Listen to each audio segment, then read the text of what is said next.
Good morning students, कैसे हो आप सब लोग। एक बार फिर से मैं Rakesh Kumar, faculty of English literature में आपके सामने एक नया वीडियो लेकर आया हूँ। नया वीडियो क्लास है जिसमें हम देखेंगे कि किस तरह के क्वेश्चंस आपके क्या हैं सेमेस्टर 2, जो कि हमारा एग्ज़ाम अभी आने वाला है अभी कुछ ही दिनों में।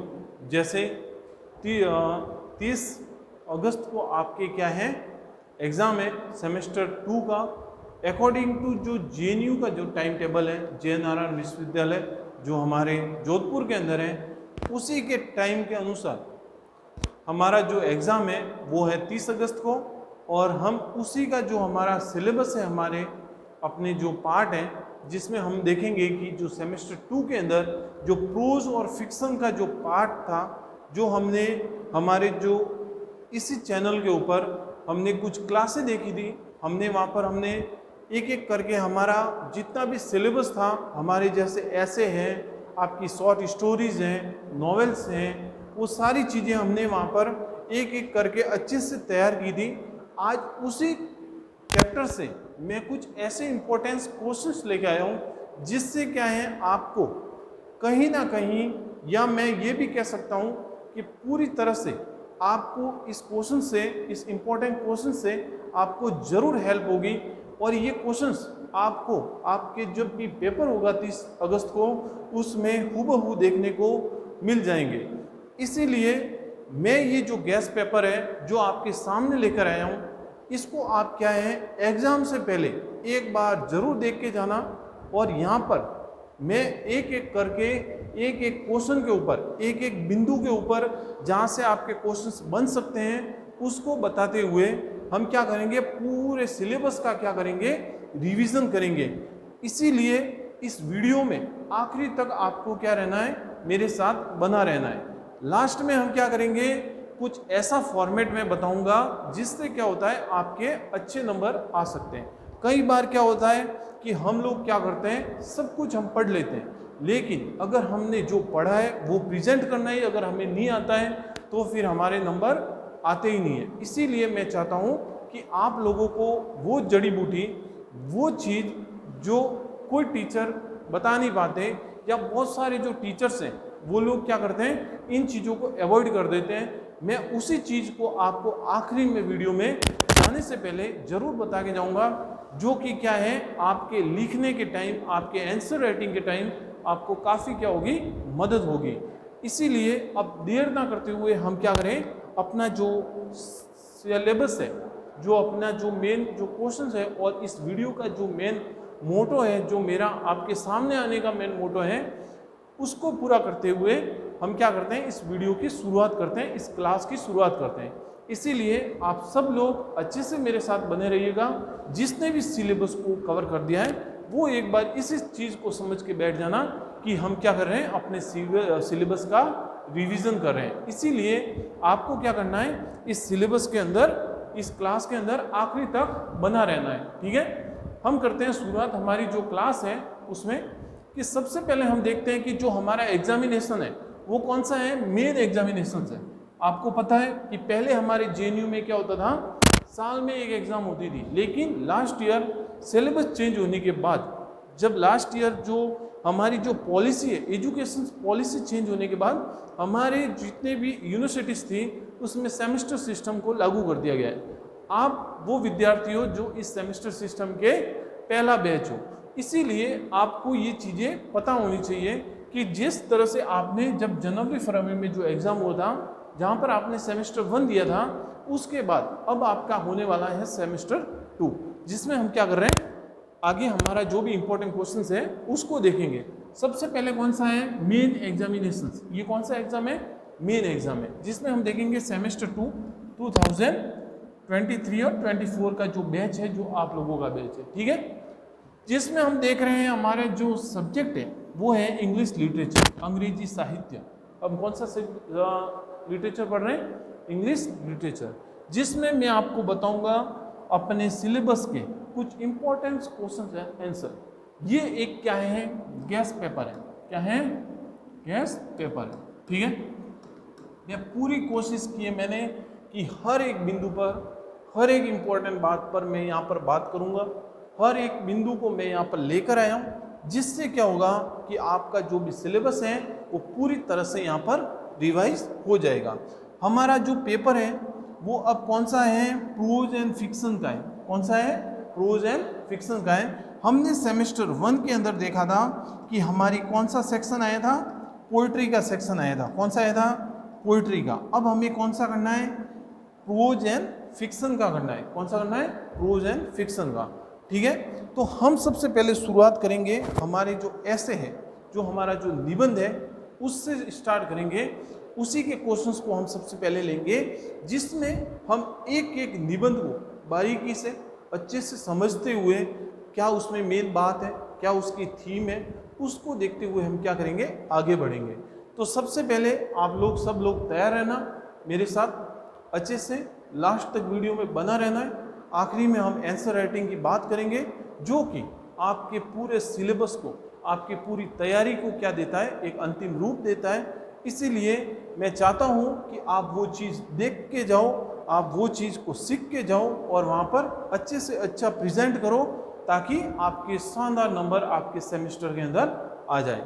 ठीक है, तो हम सबसे पहले हमारी शुरुआत करते हैं क्वेश्चन नंबर 1 से। हम किससे शुरुआत करेंगे, क्वेश्चन नंबर 1 से, जो कि हमारा ऐसे वाला जो पोर्शन है, ऐसे की जो आपकी किताब है उसी के अंदर से ये शुरू होता है। उसका पहला जो चैप्टर है उसको हम क्वेश्चन नंबर 1 के अंदर मैं लेकर आया हूँ, जिसमें हम देखेंगे कि attempt a critical descriptions of A member of the trumpet club. Trumpet club जो कि हमारे एक निबंध है हमारे ऐसे के अंदर, जो हमारे ऐसे है एक, जिसका नाम क्या है, द ट्रम्पेट क्लब। ठीक है, जिसमें हमें क्या करना है, क्रिटिकल डिस्क्रिप्शन देना है। क्या देना है हमें, क्रिटिकल डिस्क्रिप्शन। ये क्वेश्चन आपके पूर्व जितने भी एग्जाम्स हुए अलग अलग यूनिवर्सिटी में, वहाँ पर हमें ये क्वेश्चन देखने को मिलता है। इसी दृष्टि से हम मानते हैं कि ये क्वेश्चंस क्या हैं, आपके एग्जाम के रिलेटेड ये इम्पोर्टेंट हो सकता है। जिसमें हम देखेंगे कि दो ट्रम्पेट क्लब है, जिसमें क्या होता है कि ये सबसे पहले तो हम देखेंगे कि ये किसने लिखा है, रिचर्ड स्टील ने लिखा है। किसने लिखा है, Richard Steele. Richard Steele English literature के सबसे शानदार कहते हैं कि एसेस्ट जो नॉवलिस्ट हैं वो माने जाते हैं। और इनका जो जन्म था वो डलबीन में होता है। कहाँ पर होता है, डलबीन में। कहाँ पर, डलबीन में। ठीक है, और डलबीन कहाँ पे आया हुआ है, आयरलैंड। कहाँ पर, आयरलैंड। ठीक है, जहाँ पर इनका क्या होता है, जन्म होता है। और हम देखते हैं कि किस तरह से ये इनके जो फादर थे वो एक अटॉर्नी थे, और वो अपने बेटे को क्या बनना चाहते थे, एक बैरिस्टर बनना चाहते थे। लेकिन इनकी रुचि थी वो लिटरेरी फील्ड में थी, जहाँ पर ये आगे जाकर क्या बनते हैं, एक अच्छे लेखक बनते हैं। और अपने लाइफ में बहुत सारे ऐसे काम हैं जो ये लिखते हैं और लोगों को भी काफ़ी पसंद आता है।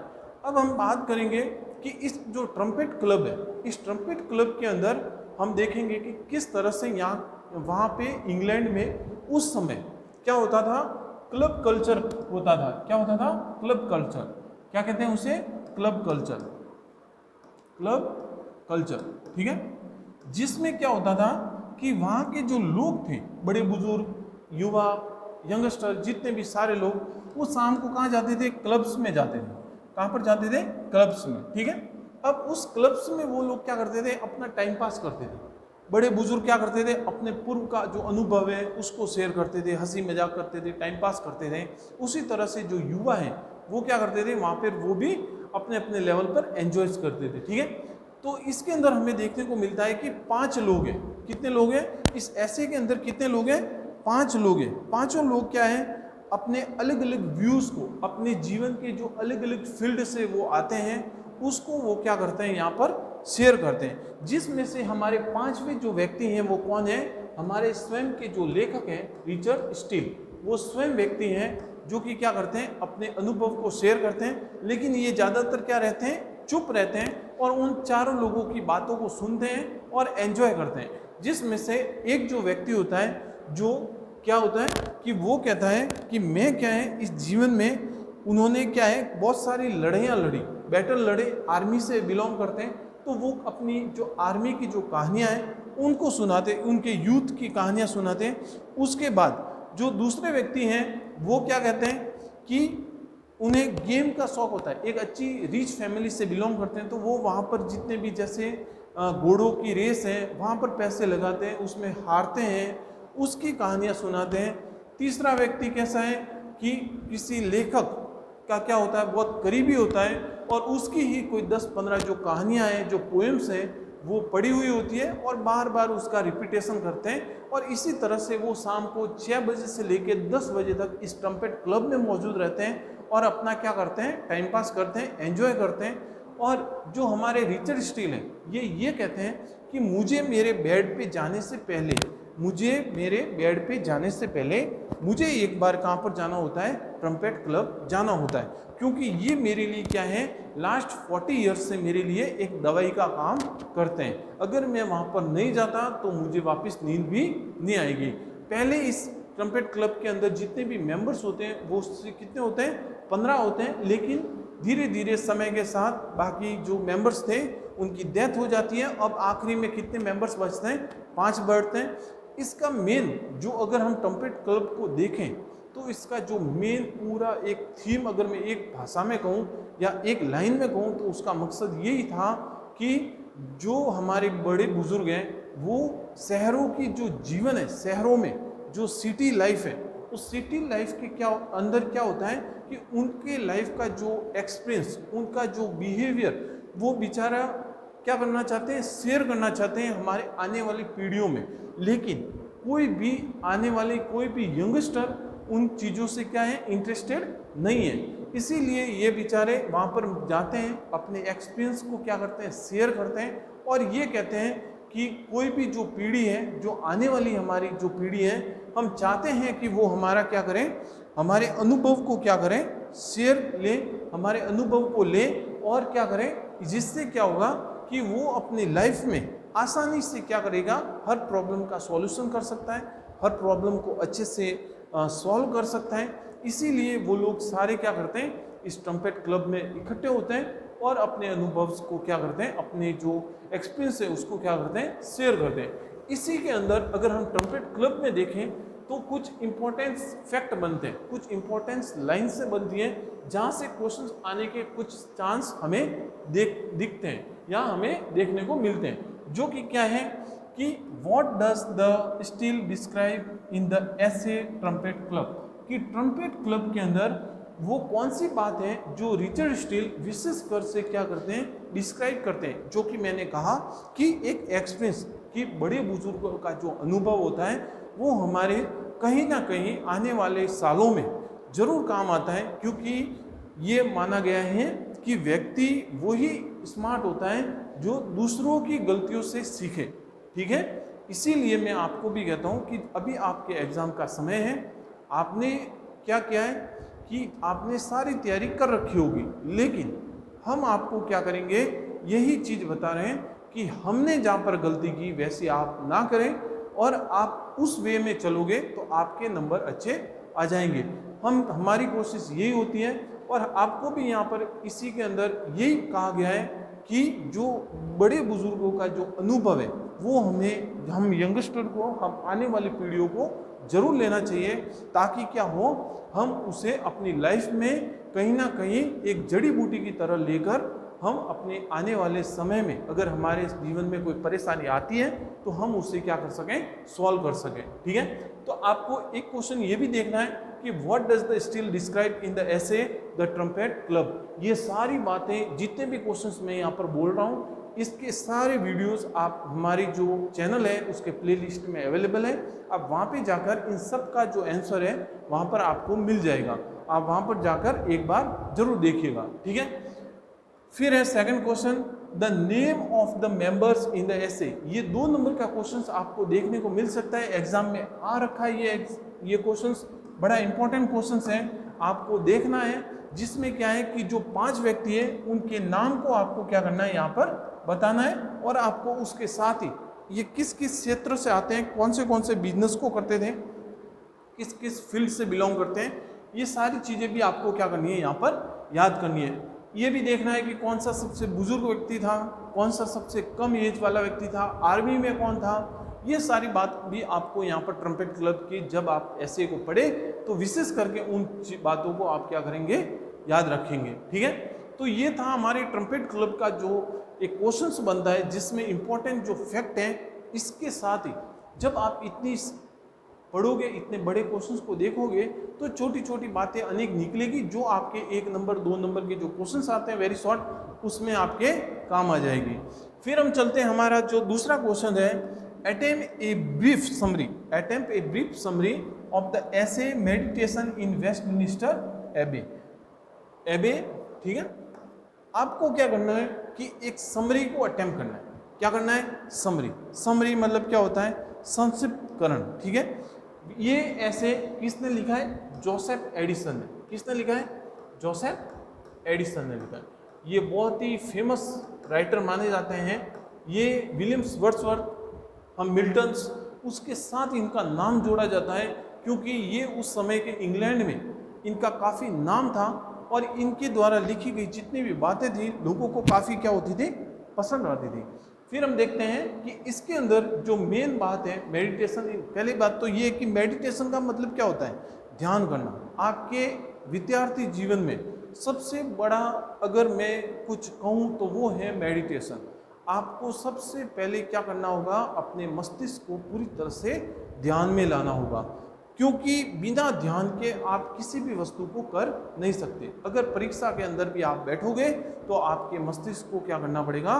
बड़े ही ध्यान से, शांति से उस क्वेश्चन को अटेम्प्ट करने में लगा देना होगा, तभी आप एक अच्छा उत्तर, एक अच्छे जो बातें हैं जो उसके अंदर पूछी गई है, आप वो वहाँ पर बता सकते हो। फिर उसमें देखेंगे कि ये जो जोसेफ एडिसन है, उनका जो जन्म है 1672 में होता है। कब होता है? 1672 में। 1672 में इनका जन्म होता है। ठीक है, लंदन के अंदर, जहाँ पर ये एक अच्छे मिडिल क्लास फैमिली से बिलोंग करते हैं। और फिर धीरे धीरे जब ये ट्रिनिटी कॉलेज जाते हैं, कैम्ब्रिज जाते हैं, ऑक्सफोर्ड में जाकर अपनी आगे की पढ़ाई जारी रखते हैं, तो वो वहाँ पर इन्हें अलग अलग जो राइटर्स थे उनके साथ इनका क्या होता है? संबंध बनता है। अलग अलग राइटर्स से ये मिलते हैं और ये इस लेखक, ये लिटरेरी बैकग्राउंड, लिटरेरी जो कल्चर है उसके अंदर आते हैं और फिर ये क्या करते हैं? अपना काम लिखना शुरू करते हैं। ठीक है, तो हमारा जो ऐसे है उसके अंदर हम देखेंगे कि सबसे पहले जिस तरह से हमने जोसेफ एडिसन के बारे में देखा, उसके बाद देखेंगे कि जो जोसेफ एडिसन है वो क्या करते हैं? एक बार अपने गांव में जाते हैं। कहाँ पर जाते हैं? गांव में जाते हैं। अब क्या होता था कि जैसे इंग्लैंड में क्या होता है कि चर्च बने हुए होते हैं। क्या होते हैं? चर्च बने हुए होते हैं। अब चर्च के अंदर ही क्या होता है कि प्रार्थना स्थल भी होता है, प्रेयर का स्थल भी होता है। वहीं पर क्या होती है? मैरिज भी होती है, शादी भी वहीं होती है, और क्या होती है कि डेथ सेरेमनी जो होती है वो भी वहीं होती है, क्योंकि पास में ही क्या होता है? कब्रिस्तान बना हुआ होता है। सारी चीज वहीं होती है, चर्च के अंदर ही। कोई भी चीज चर्च से बाहर नहीं होती। एजुकेशंस भी वहीं होता है, एजुकेशंस भी होते हैं, वो भी उस जमाने में वहीं होता था। हमारे यहाँ पर जो गुरुकुल हम कहते हैं, उनका गुरुकुल कहाँ होता था? यहीं पर होता था, चर्च के अंदर। ठीक है, जो प्रेस्ट है, जो पादरी है, वो अब उनके बच्चों को क्या करते थे? शिक्षा देते थे। तो अब क्या होता है कि जब ये गांव जाता है तो एक बार ये शाम के समय में, इवनिंग में क्या करता है कि गांव के जो पास में जो चर्च है, वेस्टमिनिस्टर एबी, जो कि बड़ा ही फेमस चर्च है, जहां पर ये माना जाता है कि ये कवियों का कब्रिस्तान है। किसका कब्रिस्तान है? कवियों का कब्रिस्तान। ठीक है, कवियों का कब्रिस्तान। इसके अंदर बहुत सारे जितने भी इंग्लैंड में उस जमाने के जो भी लेखक हुए, चाहे पोइट हो, चाहे प्रोज राइटर हो, सारे लोगों को वहीं पास में दफनाया गया है। आज भी विलियम शेक्सपियर की जो कब्र है वो भी वहीं हमें देखने को मिलती है। अगर आप आज भी, अगर आपको जाने को मौका मिले तो आप जरूर ये वेस्टमिनिस्टर एबी को देख के आना, आपको सारे लेखक वहीं सोए मिलेंगे। ठीक है, तो अब क्या होता है कि जब वो वहाँ पर जाता है तो उसे क्या है कि अपने बचपन में जब उसके कुछ रिलेटिव्स थे, उनके जो फ्रेंड्स थे, उनको वो क्या करता है? मिस करता है। अब वो लोग क्या है? अभी उनके साथ नहीं है। किसके साथ नहीं है? लेखक के साथ नहीं है। अब एक समय गुजर चुका है, वो भी रिटायरमेंट पे आ चुका है। अब वो चाहता है कि वो जो जीवन था, हमारा बचपन का जो समय था, हम स्कूलिंग साथ में करते थे, हम खेलते गेम्स साथ में खेलते थे, वो टाइम कैसा अच्छा था। लेकिन आज जब मैं यहाँ पर आकर खड़ा हूँ, वेस्टमिंस्टर एबे की जो डॉकयार्ड है, जो आगे जो बरामदा है, वहाँ पर मैं जब खड़ा हूँ तो मुझे ऐसा लग रहा है कि सारे लोग क्या हैं, एक जगह आकर सो चुके हैं। सारे लोग एक ही जगह पर क्या हैं, सोए हुए हैं। क्या है, सोए हुए हैं। यहाँ पर उन्होंने ये कहा कि यहाँ पर वेस्टमिंस्टर एबे में सारी ऊंच नीच जितनी भी होती है वो सारी क्या होती है, यहाँ समाप्त हो जाती है। यहाँ पर कोई भी व्यक्ति ये नहीं कि ये गरीब की कब्र है या ये अमीर की कब्र है, यहाँ पर सारी चीज़ें एक हो जाती है। यहाँ पर गरीब क्या, जो रिच है वो क्या, या पुअर है वो क्या, सब पास में सारे लोग क्या हैं, पास में सोए हुए हैं। ठीक है, ये और भी वहाँ पर कुछ बातें जब ये देखते हैं, वहाँ पर जब कब्र में जब घूमते हैं और वहाँ उनको देखने को मिलता है कि ये जो रिलेटिव्स थे वो यहाँ पर सारे आराम से शांति से क्या है, सोए हुए हैं। सारे लोग क्या है, एक समय में जब उनकी भागदौड़ थी, उनका जीवन था, कोई व्यक्ति अपने बच्चों के लिए करता था, कोई व्यक्ति बाहर किसी वस्तु के लिए जाता था, कोई व्यक्ति अपने लाइफ में कुछ अच्छा पाने के लिए मेहनत करता था, वो सारे लोग क्या है यहाँ पर अब इस वेस्टमिंस्टर एबे में सो चुके हैं। अगर मैं देखूं कि ध्यान करने के लिए, अगर मैं मेडिटेशन के लिए अगर ये चीज़ यहाँ पर अगर मैं मानूं तो ये सबसे बेस्ट प्लेस मानी जाती है। कौन सा, वेस्टमिंस्टर एबे। तो यही बात हमें इस क्वेश्चंस के अंदर देखने को मिलेगी। जब आप ये ऐसे को पढ़ोगे तो आपको ये सारे फैक्ट यहाँ पर क्लियर हो जाएंगे। मेरी जो क्लास है, एक बार फिर से मैं कहता हूँ कि इस क्वेश्चंस का जो आंसर है, मेरी जो पूर्ववर्ती जो कितने भी क्लासें मैंने इस प्लेटफॉर्म पर लाई है, वहाँ पर ये सारे आंसर्स आपको मिल जाएंगे। इसीलिए आप यहाँ से क्वेश्चन को देखकर एक बार उन क्लास को जरूर देखना। फिर हम चलते हैं हमारे थर्ड क्वेश्चन पर, जिसमें क्या है कि what are Addison's view on a epitaphs, public monuments and inscription. कि यहाँ पर हमें देखने को मिलता है कि जो हमारे जोसेफ एडिसन है उनका क्या व्यूज़ है, उनके जो विचार है किस तरह से हैं कि वो एक ग्रेव पर, एक जो कब्र है, एक ग्रेव है, उस ग्रेव पर, एक कब्र पर उनके क्या विचार हैं, उनकी दृष्टि से वो क्या सोचते हैं एक कब्र के बारे में। उनकी दृष्टि से दो लोगों के बीच में जो भेदभाव इस दुनिया में होता है कि कोई कहता है कि ये अमीर है, कोई कहता है ये गरीब है, कोई कहता है कि ये तो बहुत ज़्यादा पढ़ा लिखा है, ये कहता है अनएजुकेटेड है।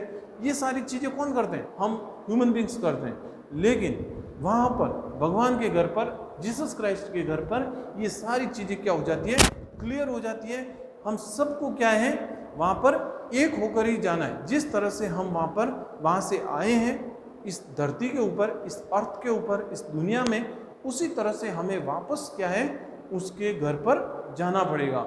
इसीलिए जो हमारे जोसेफ एडिसन है उनका जितने भी जो एपिटैप्स हैं, जो ग्रेव्स वहाँ पर बने हुए हैं, पब्लिक जो मॉन्यूमेंट्स हैं, वहाँ पर जो लोगों के जो मॉन्यूमेंट्स बने हुए हैं, जो कब्र बनी हुई है और उनके ऊपर जो इंस्क्रिप्शन लिखे हुए हैं, वो सारी एक ही बात बताते हैं कि जितना भी हा हल्ला जो लोग करते हैं इस जीवन में, वो सब यहीं धरा का धरा रह जाता है। वहाँ पर जाते समय वहाँ पर जो भी इनका जो कब्र होता है और वहाँ पर जो जीसस का जो साइन होता है, जो क्रॉस होता है, उसके ऊपर सिर्फ एक ही बात लिखी हुई होती है। यहाँ पर जो पत्थर होता है कि जिसमें क्या है, इस व्यक्ति का नाम, उसकी जन्म की डेट, इसकी मरने की डेट, और अगर उसके बारे में कोई बड़ा लेखक है या कोई बड़ा व्यक्ति है तो उसके बारे में एक लाइन लिखी गई होती है।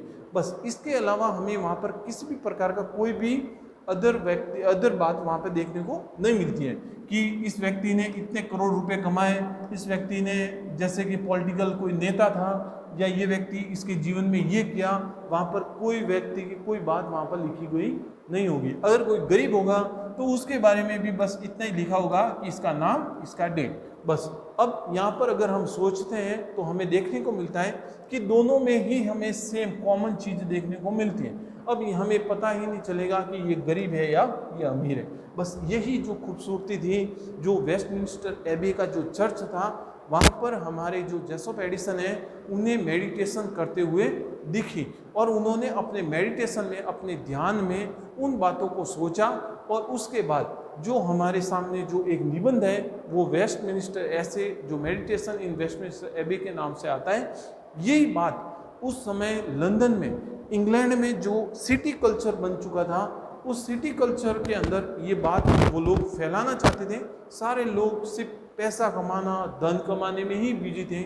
उनके पास किसी भी प्रकार का कोई समय नहीं था रिलेटिव्स को देने के लिए, अपने माता पिता को देने के लिए, अपने बच्चों को देने के लिए।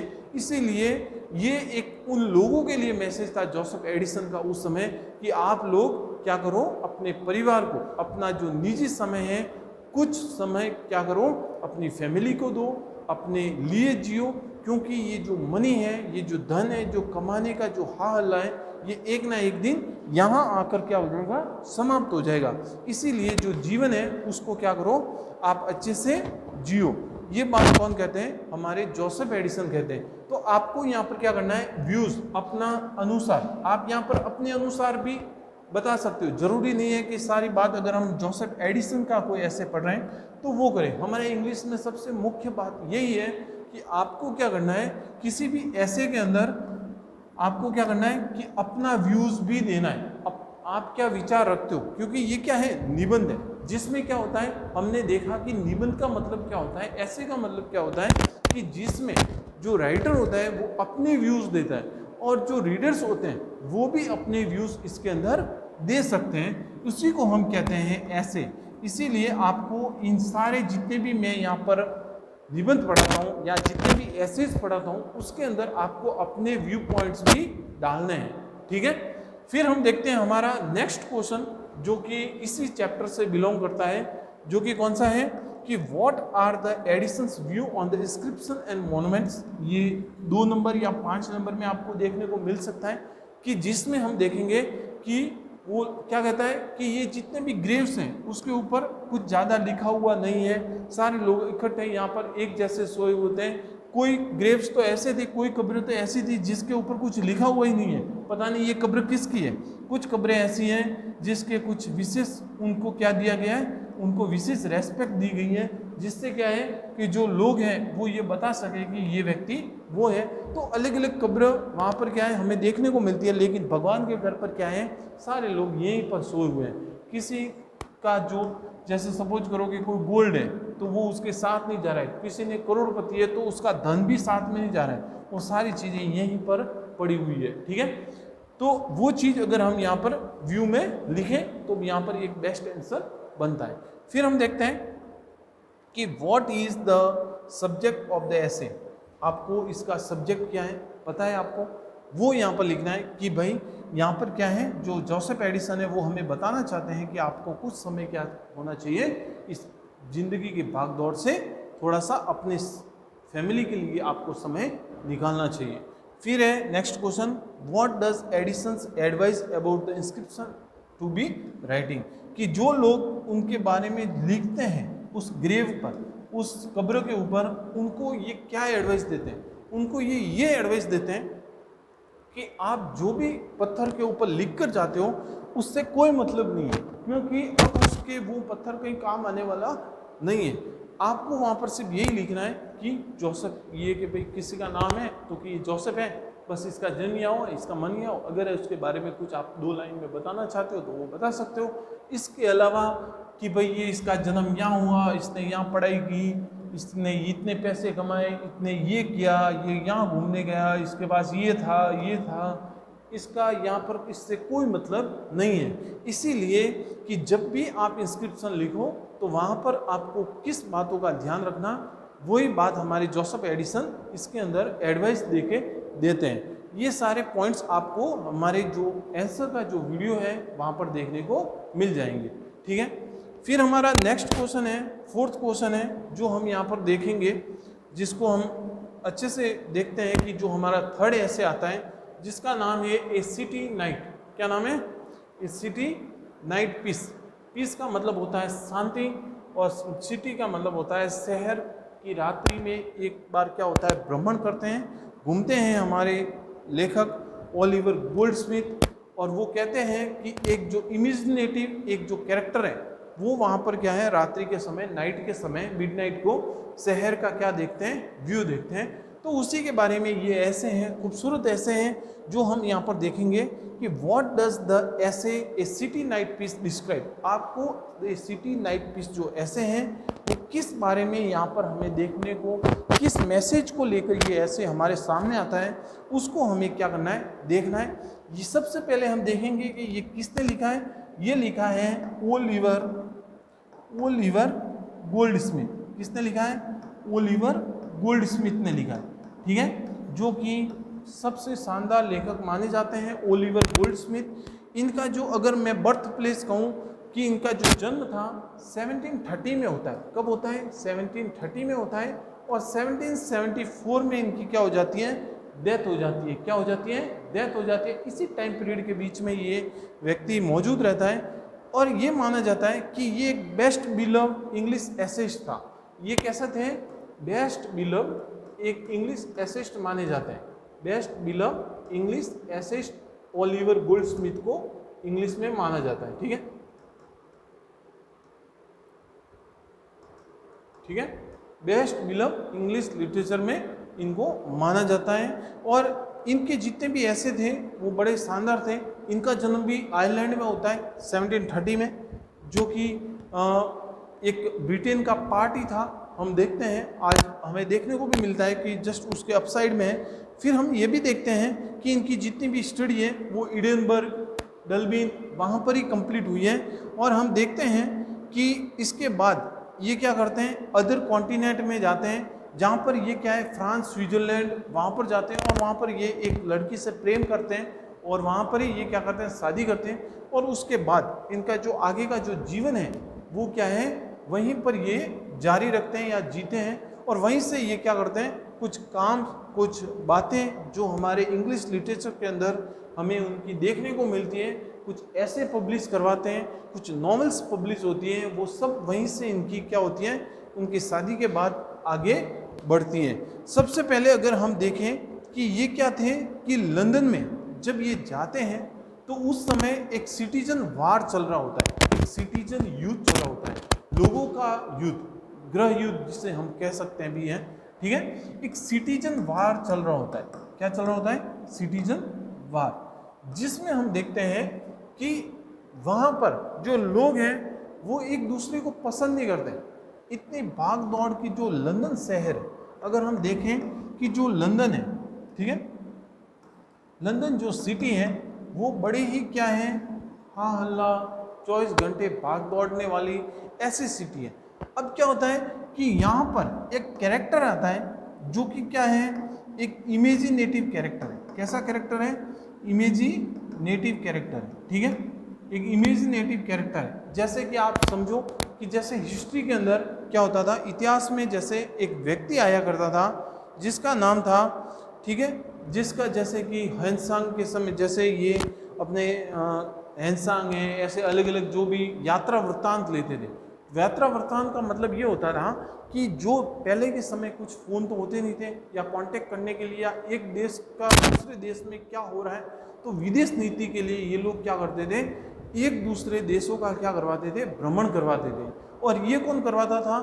अपने अपने राज्य का जो भी राजा होता था वो चाहता था कि हमारा जो सबसे विद्वान व्यक्ति है, जो हमारा सबसे मेन व्यक्ति है, वो दूसरे राज्य में जाए, दूसरे देश में जाए, और वहाँ की किस प्रकार की जो कह सकते हैं कि एडमिनिस्ट्रेशन है, किस तरह का वहाँ पर जो सोशल सिस्टम है, किस तरह से वहाँ पर लोग रहते हैं उस राज्य के अंदर, किस तरह का वहाँ पर प्रशासनिक जो पूरा जो वहाँ पर मुद्दा चलता है, या प्रशासनिक जो सिस्टम है वो किस वे में वो राज्य चलाता है, उसके बारे में हमें क्या होना चाहिए, उससे सीखना चाहिए, या उसके बारे में पता करो कि वो किस तरह से उस सारी चीज़ों को मैनेज करता है। इसीलिए ये जो यात्री है ये क्या करते थे, वहाँ पर घुमा करते थे। और जब ये यहाँ पर कुछ समय तक रहने के बाद वापस जाते थे, और जाते समय ये सारी अपनी बातों को क्या करते थे, किसी एक बुक्स के अंदर लिख देते थे, जिससे क्या है, जो कि हमें आज कई बार हमें ऐसा देखने को मिलता है कि हमें उससे हेल्प भी मिलती है। जब हम हिस्ट्री पढ़ते हैं तो हमें आज भी हमारे पास वही एक प्रूफ है जिससे हमें पता चलता है कि बड़े बड़े राजा का क्या एडमिनिस्ट्रेशन था, क्या उनका राज करने का तरीका था, वो सारी चीज़ भी हमें वहीं पर देखने को मिलती है। तो हम वापस आएंगे हमारे इस ऐसे में, जहाँ पर हम देखते हैं कि लंदन जो शहर है उसकी बात यहाँ पर ओलिवर जो गोल्ड स्मिथ है वो करते हैं, जिसमें ये कहते हैं कि जो लंदन है वहाँ पर क्या है कि एक बार एक व्यक्ति आता है चाइना से एक व्यक्ति आता है और जिसका नाम है अल्तांगी। क्या नाम है? अल्तांगी। और ये एक कैसा कैरेक्टर है? इमेजिनेटिव कैरेक्टर है। इमेजिनेटिव कैरेक्टर है, ठीक है। एक इमेजिनेटिव कैरेक्टर देखने को मिलता है, मतलब आप एक काल्पनिक व्यक्ति समझ सकते हो यहाँ पर। अब अल्तांगी को क्या है कि लंदन शहर के बारे में जानना, लंदन शहर के बारे में जानना है। तो ये व्यक्ति क्या करता है, मिडनाइट के समय, अर्धरात्रि को क्या करता है, लंदन शहर की गलियों में घूमता है। अब ये वहाँ पर देखता है कि किस तरह से जो शहर पूरे दिन हा हल्ला में इतना शोर होता है जिस शहर में, वही शहर रात्रि के 2 बजे 12 बजे एकदम से साइलेंट हो जाता है। कैसा हो जाता है? साइलेंट। अब अगर हम उन शहर की गलियों में देखें तो ज़्यादातर लोग तो वो होंगे जो कि क्या है, अपने अपने घरों में सो गए, स्लीपिंग, ठीक है, वो लोग सो चुके हैं। अब हमें अगर रोड पर आधी रात को देखने को मिलेंगे तो वो लोग मिलेंगे जैसे कि कोई शराबी है, वो क्या है, शराब पीकर क्लब से वापस घर जा रहा है।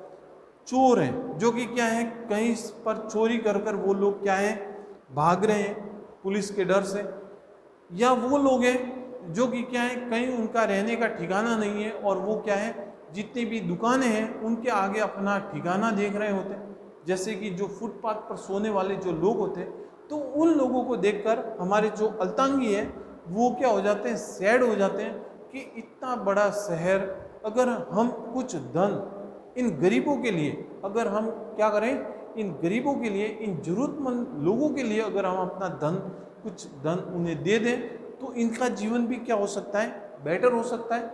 इनका भी जो कह सकते हैं कि इनका जो जीवन स्तर है उसमें भी सुधार आ सकता है। नहीं तो लोग क्या करते हैं, ज़्यादातर शोषण करते हैं। ऐसे लोगों का क्या होता है, शोषण होता है। इसीलिए जो अल्तांगी है वो ना चाहते हुए भी बेचारा क्या करना चाहता है, उसकी हेल्प करना चाहता है, लेकिन हेल्प नहीं कर पाता। इसीलिए जो अल्तांगी है, जो चाइनीज़ है, वो चाहता है कि एक बार जरूर यहाँ के जो भी राजा हैं, जो किंगडम है, जो यहाँ का एडमिनिस्ट्रेशन है, वो ऐसे लोगों का ध्यान दें जो कि क्या है, जरूरतमंद है, जो फुटपाथ पर सोएं। और एक बार जरूर इसमें क्या हो, इस शहर में ऐसे लोगों की क्या हो, हेल्प हो। इसी को लेकर ये एक सिटी नाइट पीस जो हम देखते हैं, इसमें लंदन शहर का जो पूरा एक कहते हैं कि जो खाका देखने को मिलता है हमें, जो हमें यहाँ के जो सिस्टम है, यहाँ का जो सोशल कल्चर है, जो यहाँ का एडमिनिस्ट्रेशन है, वो हमें ये सिटी नाइट पीस के अंदर देखने को मिलता है, जो कि एक बड़ा ही खूबसूरत ऐसे हैं। अल्तांगी नाम का राइटर, जो चाइनीज जो यात्री आता है, वो इसके बारे में पूरा यहाँ पर हमें बताता है। तो आपको क्या करना है, इसको भी वहाँ पर देखना है, अच्छे से तैयार करना है। ये क्वेश्चंस भी आपके एग्जाम में आया हुआ क्वेश्चंस हैं। एक बार फिर से मैं आशा करता हूँ कि ये क्वेश्चंस आपको वहाँ पर देखने को मिल सकता है, इसीलिए आपको अच्छे से इस क्वेश्चंस को भी तैयार करके जाना है। फिर हम चलते हैं हमारे नेक्स्ट जो क्वेश्चन है उसके ऊपर, जो 5th क्वेश्चन है। कौन सा क्वेश्चन है?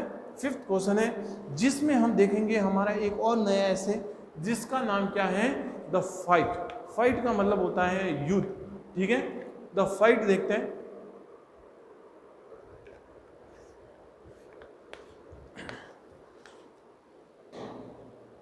जिसमें हम देखेंगे कि किस तरह से यहाँ पर हमें देखने को मिलेगा कि दो,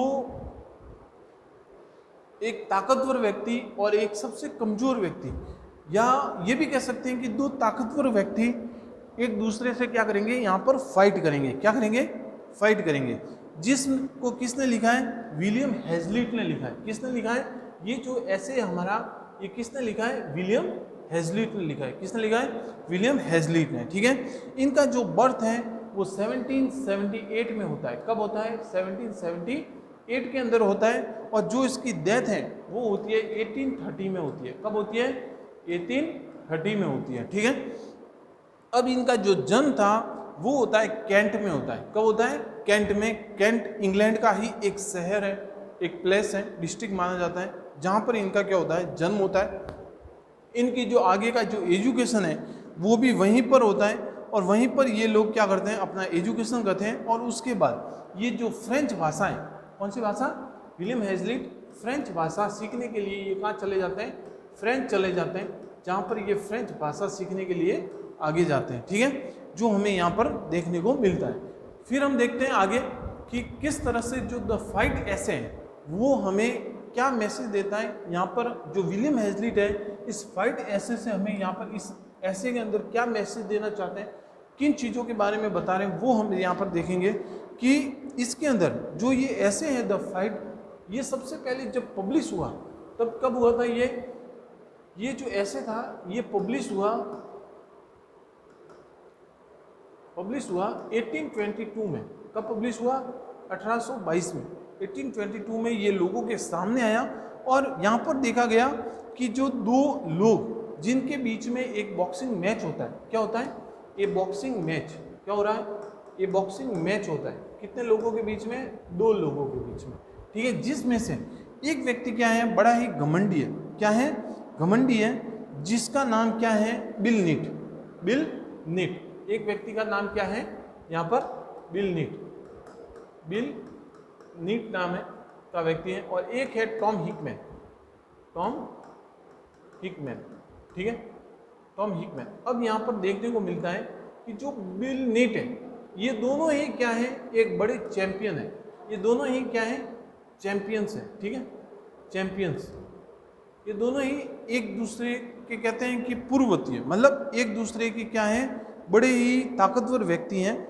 और एक दूसरे के साथ जब ये लड़ाई करेंगे रिंग में, जो रिंग होती है उसके बीच में लड़ाई करेंगे, तो ये दोनों पहले से ही कहते हैं कि ये मेरी विक्ट्री फिक्स है। और वो व्यक्ति कौन कहता है सबसे ज़्यादा, बिल नीट कहता है। क्या कहता है, बिल नीट। बिल नीट ये कहता है कि मेरी जो लड़ाई है, जो मैं इस रिंग में जो ये मैच होने वाला है, जो मैच होगा मेरा, ये इसमें मैं ही विजेता रहूँगा, क्योंकि मैं लगातार क्या हूँ, इस रिंग में, इस मैच में मैं जीतते आया हूँ।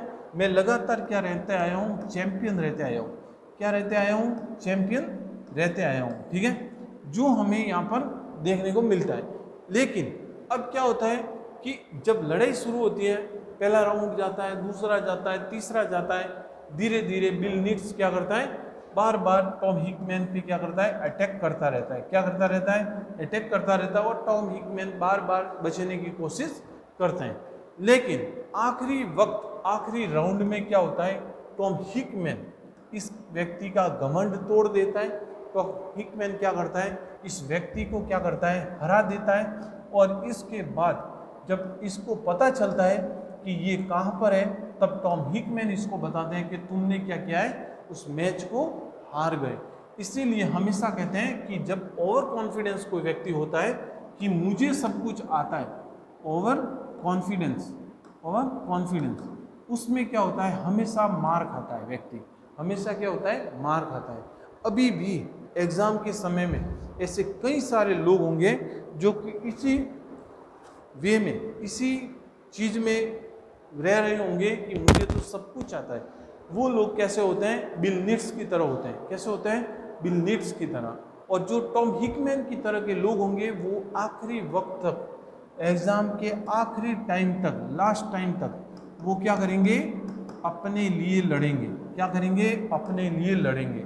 इसीलिए कहा जाता है कि सिकंदर वही होता है जो आखिरी समय तक क्या होता है, टिका रहता है। ठीक है, तो आप सबको क्या बनना है, टॉम हिकमैन बनना है, ना कि बिल नीट बनना है। ठीक है, इसीलिए हमें ये सबसे शानदार जो ऐसे हैं यहाँ पर विलियम हेजलिट का, जो हमें यहाँ पर देखने को मिलता है, जिसमें आपके सामने क्वेश्चंस आ सकता है, जो आपको यहाँ पर देखना है कि समराइज ऐसे आपको क्या करना है, इस कहानी को, इस निबंध को क्या करना है, समरी करना है।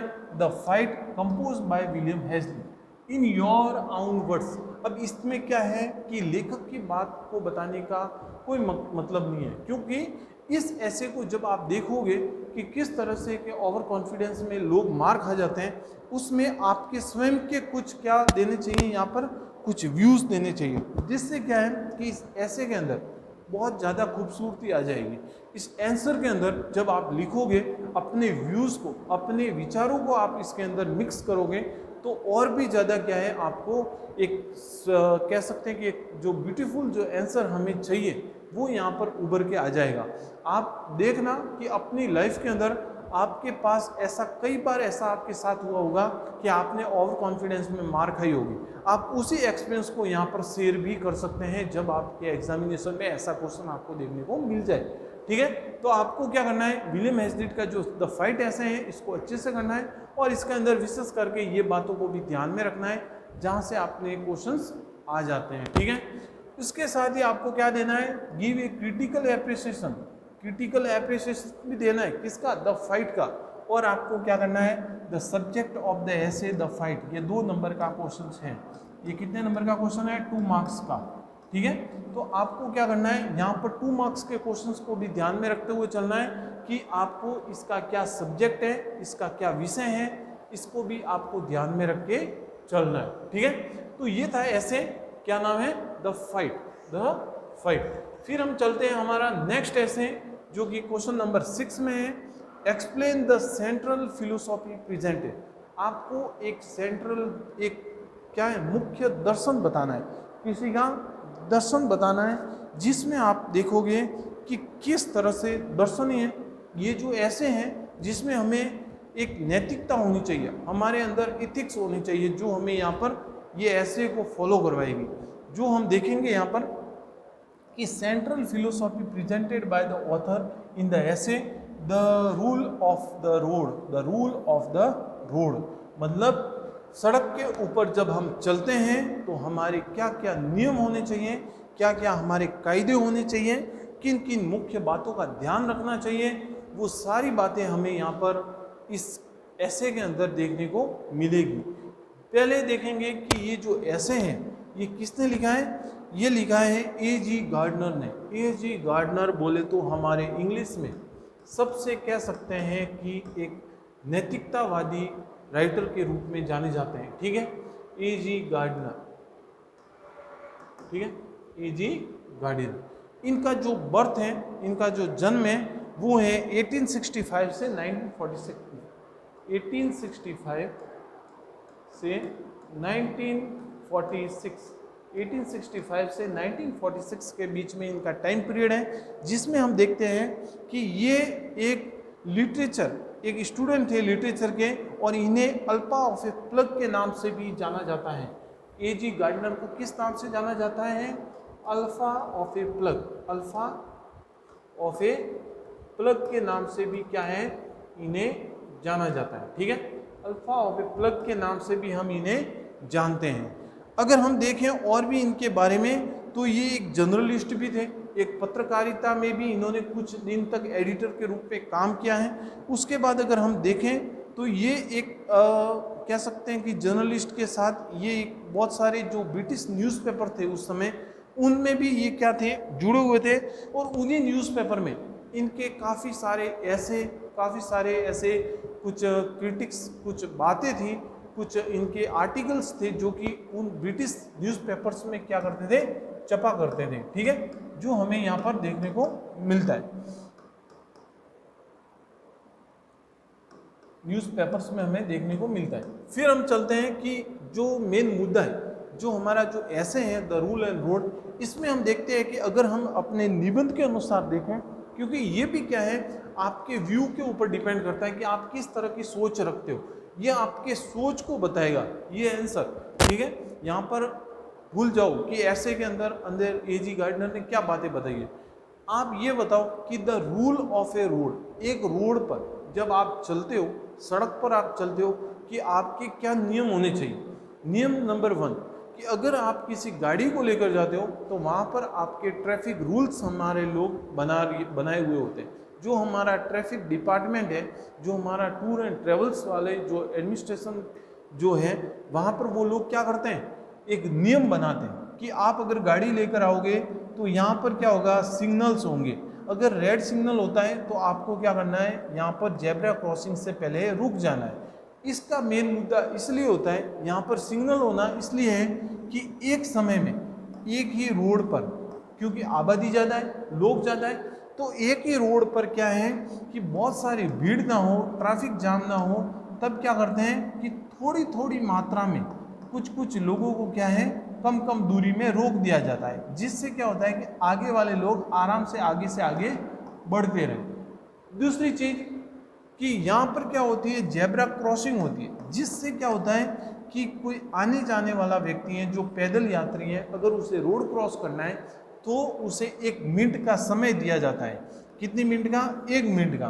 कि आपको 1 मिनट के अंदर जब गाड़ी सिग्नल पर रुकती है तो आपको 1 मिनट के लिए आपको रोड क्रॉसिंग करने का समय दे दिया जाएगा। आप उस दौरान क्या कर सकते हो? रोड क्रॉसिंग कर सकते हो। तीसरी चीज, यहाँ पर होते हैं ट्रैफिक पुलिस वाले। क्या होते हैं? ट्रैफिक पुलिस वाले। जब यहाँ पर ट्रैफिक पुलिस वाले इस जो सर्किल है यहाँ पर खड़े रहते हैं तो वो लोग क्या करते हैं? अपना कर्तव्य का पालन करते हैं, अपने जो इथिक्स हैं, उनकी नैतिकता है, उनका पालन करते हैं। पालन करते भी हैं और करवाते भी हैं। हम लोगों को क्या करवाते हैं? पालन करवाते हैं। अगर हम सिग्नल को तोड़ते हैं तो हमारे साथ क्या होता है? फाइन भरा जाता है। क्या भरा जाता है? फाइन। ठीक है। तो इसमें हम देखते हैं कि जिस तरह से जो लोग हैं वो क्या होता है कि ट्रैफिक को रूल को फॉलो नहीं करते। लोग क्या करते हैं? फालतू का रोड पे हा हल्ला कर देते हैं। यहाँ पर अगर हम इस ऐसे की बात करें तो यहाँ पर एक लेडी है जो आप देखोगे कि यहाँ पर किस तरह से वो बिहेव करती है इस रूल ऑफ रोड में, वो रूल को तोड़ती है।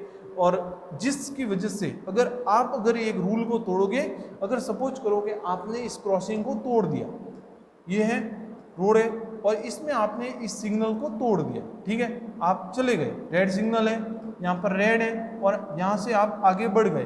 अब सपोज करो कि किसी व्यक्ति जिसको पता है कि अब रोड पर यहाँ पर सिग्नल आ चुका है और वो रोड क्रॉस कर रहा है और उसी दौरान आप आगे गाड़ी लेके और उसको आपने ठोक दिया, तो क्या हो जाएगा? एक्सीडेंट हो जाएगा, वो व्यक्ति मर भी सकता है।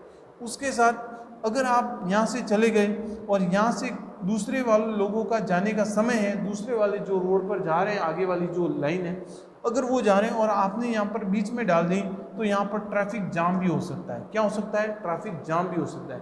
तो ऐसी ही जो मुख्य बातें हैं जिसकी वजह से हमें रोड पर जब चलते हैं तो हमें ध्यान रखना होता है कि हमारी वजह से किसी दूसरे लोगों को क्या परेशानी ना हो, इसीलिए हमें रोड के जो रूल्स हैं उनको फॉलो करवाए जाते हैं। और एजी गार्डनर ने इस ऐसे के थ्रू उस समय लंदन में सबसे शानदार ये नियम जो नैतिकता होनी चाहिए एक ह्यूमन बीइंग होने के नाते, वो हमें इस ऐसे के थ्रू हमें देखने को मिलती है।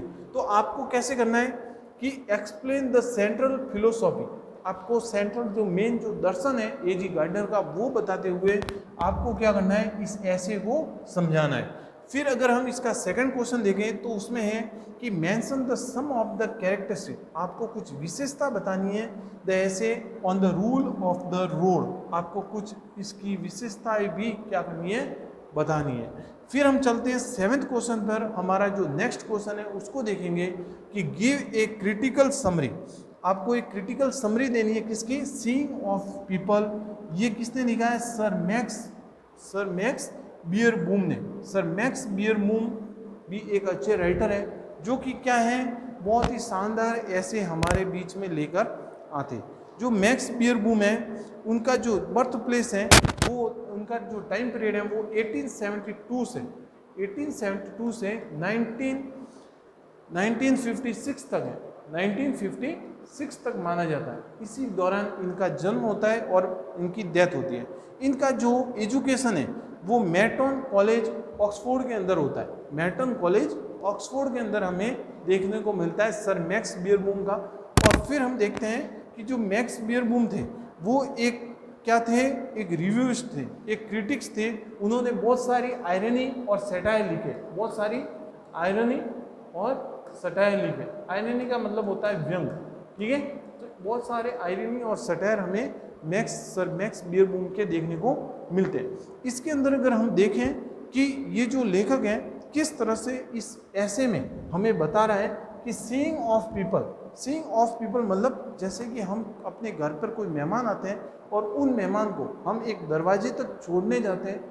कोई हमारा रिलेटिव होता है तो हम उसे स्टेशन तक भी छोड़ने जाते हैं, और वो छोड़कर जाने में जब दो व्यक्ति एक दूसरे से अलग होते हो उस समय, जैसे आप अपने किसी खास मित्र को जब छोड़ने जाते हो और जब वहाँ से छोड़कर वापस आ रहे हो या उस समय कुछ समय के दौरान जब ट्रेन में अगर वो व्यक्ति बैठा है, आप ट्रेन के बाहर खड़े हो, तब आपके अंदर और उस व्यक्ति के अंदर किस तरह की फीलिंग्स, किस तरह की भावनाएं वहाँ पर व्यक्त होती है, किस तरह की भावनाएं आपके अंदर, किस तरह का फीलिंग्स आपके अंदर आ रहा है, वही बात हमें यहाँ पर सीइंग पीपल ऑफ में देखने को मिलती है। कि जो सर मैक्स बूम है ये बताते हैं कि एक समय की बात है जब मेरा कोई दोस्त अमेरिका जा रहा था, तो हमने क्या किया था, उनकी फेयरवेल के लिए रात्रि के समय हमने क्या रखा था, एक भोजन का आयोजन किया था, एक डिनर का आयोजन किया था। और हम सब लोग भी करते हैं।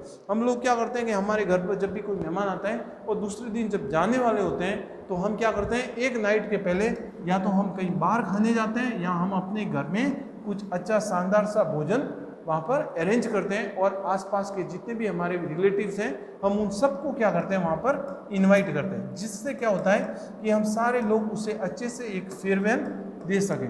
क्या कर दे सकें, फेयरवेल दे सकें। ठीक है, तो ये चीज़ हमें यहाँ पर देखने को मिलती है। जिसमें अब क्या होता है कि जो अमेरिका जा रहा होता है, वही उसी व्यक्ति को जो हमारे यहाँ पर जो सर मैक्स है, वो छोड़ने के लिए स्टेशन जाते हैं। अब स्टेशन जाते हैं, स्टेशन में क्या होता है कि जब वो ट्रेन के अंदर बैठ गया होता है और सर मैक्स बूम बाहर होते हैं, तो वो वेट कर रहे होते हैं कि कब ट्रेन चले और मैं यहाँ से जाऊँ, क्योंकि उनके पास अब उनकी फीलिंग्स को बताने के लिए शब्द नहीं है, क्योंकि वो खुद भी भावुक है उस समय कि उनका मित्र अमेरिका जा रहा है और काफ़ी समय के बाद हमारा वापस मिलना होगा।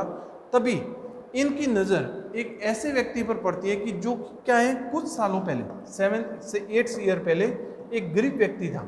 ठीक है, एक क्या था, गरीब व्यक्ति था।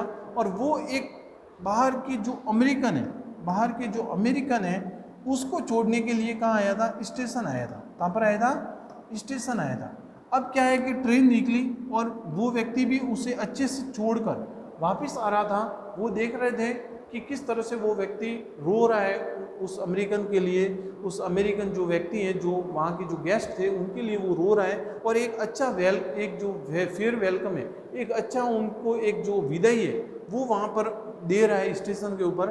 तभी ये व्यक्ति जो हमारे सर मैक्स बूम है, वो उसके पास जाते हैं और वो एक दूसरे को क्या करते हैं, मिलते हैं। मिलते ही वो जो सामने वाला व्यक्ति है, वो सर मैक्स बूम को जान जाता है और वो कहता है कि मैंने आपसे कुछ समय पहले क्या लिए थे, पैसे उधार लिए थे, इसीलिए ये पैसे लो आपका बहुत बहुत थैंक यू, आपने मुझे ये पैसे दिए। लेकिन सर मैक्स हैं, उनके दिमाग में एक क्वेश्चन आता है कि कुछ साल पहले ये व्यक्ति इतना गरीब था कि इसके पास खाने के लिए कुछ नहीं था, और आज ये व्यक्ति इतना धनवान कैसे हो चुका, ऐसा इसने क्या किया, क्या चोरी की?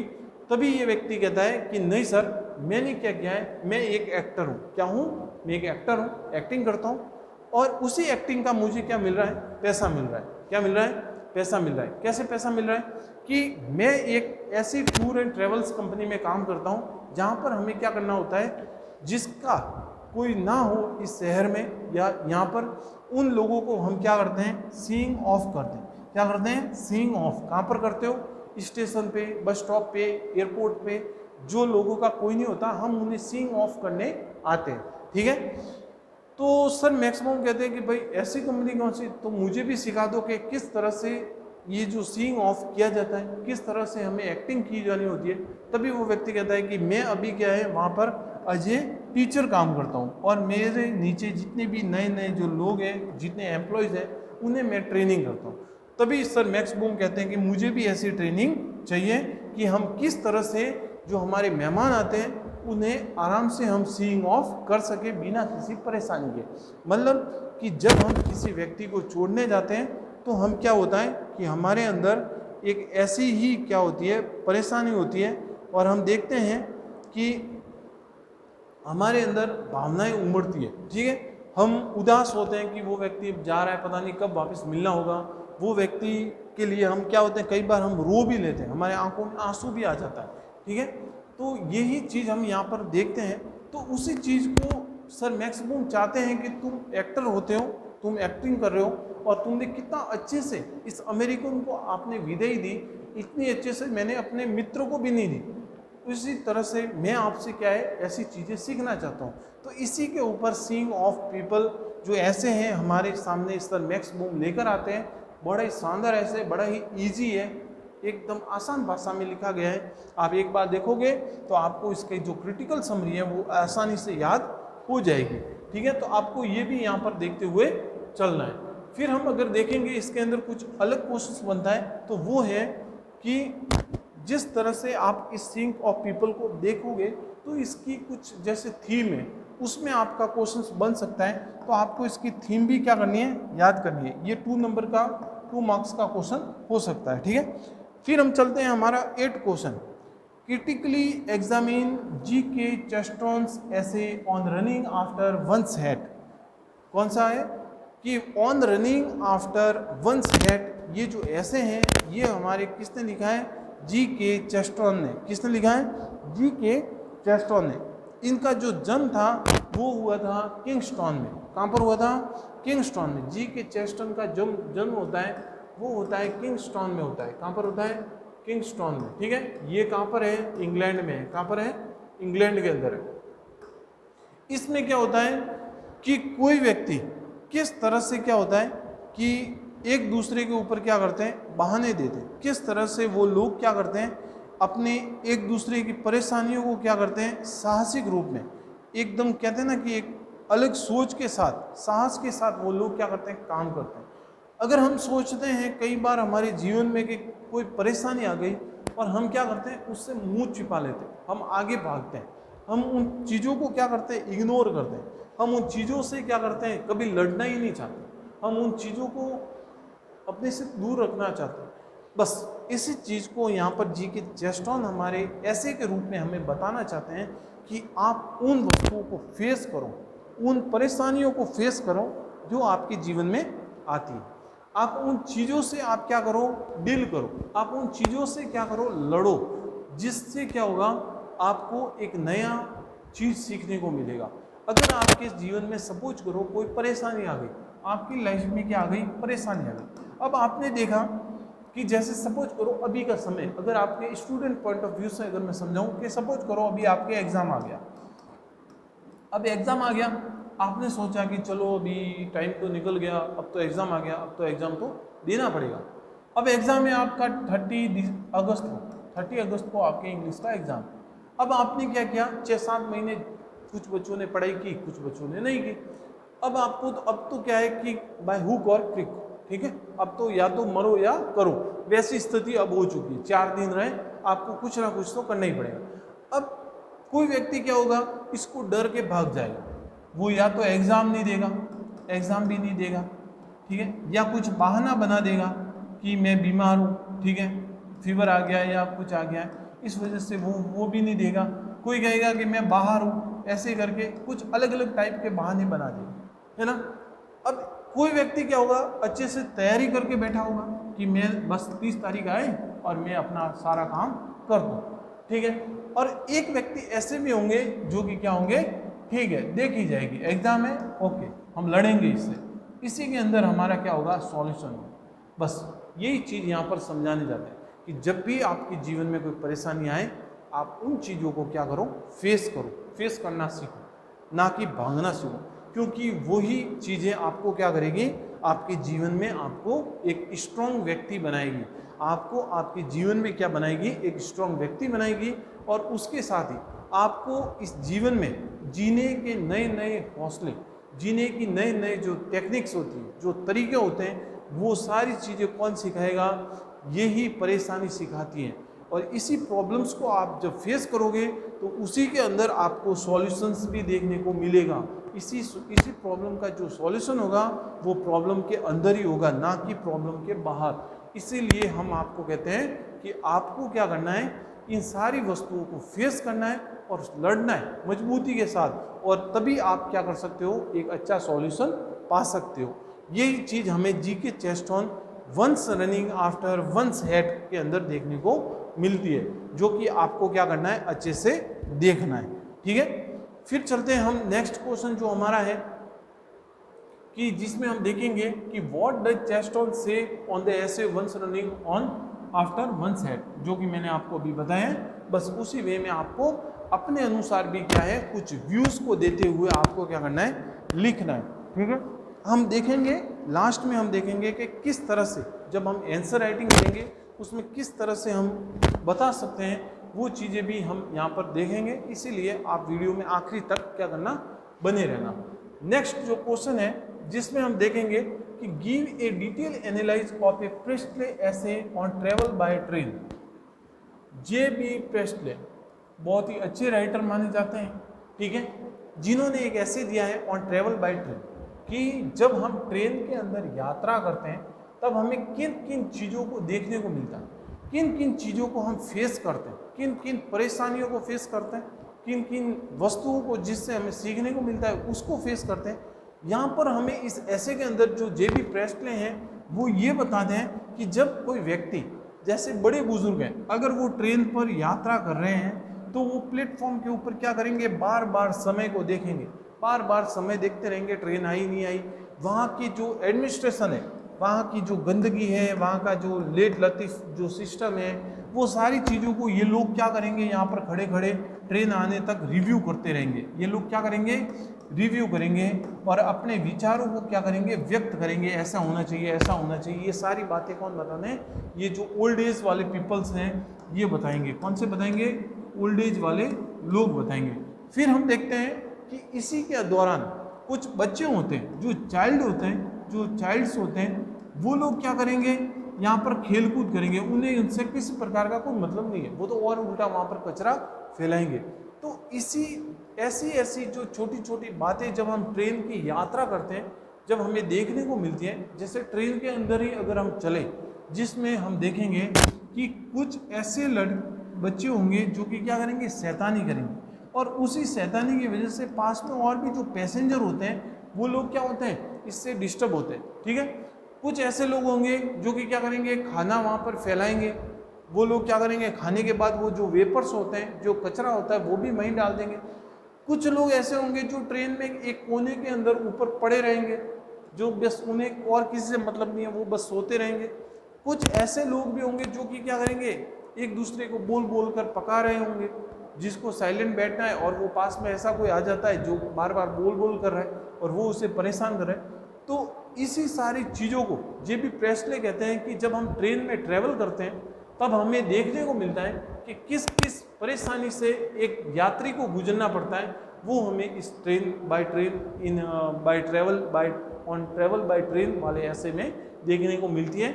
आप अच्छे से देखना, बहुत शानदार ऐसे हैं। और ये तो आपका कहते हैं कि एक लाइवलीहुड वाला कह सकते हैं कि अनुभव, यहाँ पर आपका एक्सपीरियंस काम आएगा।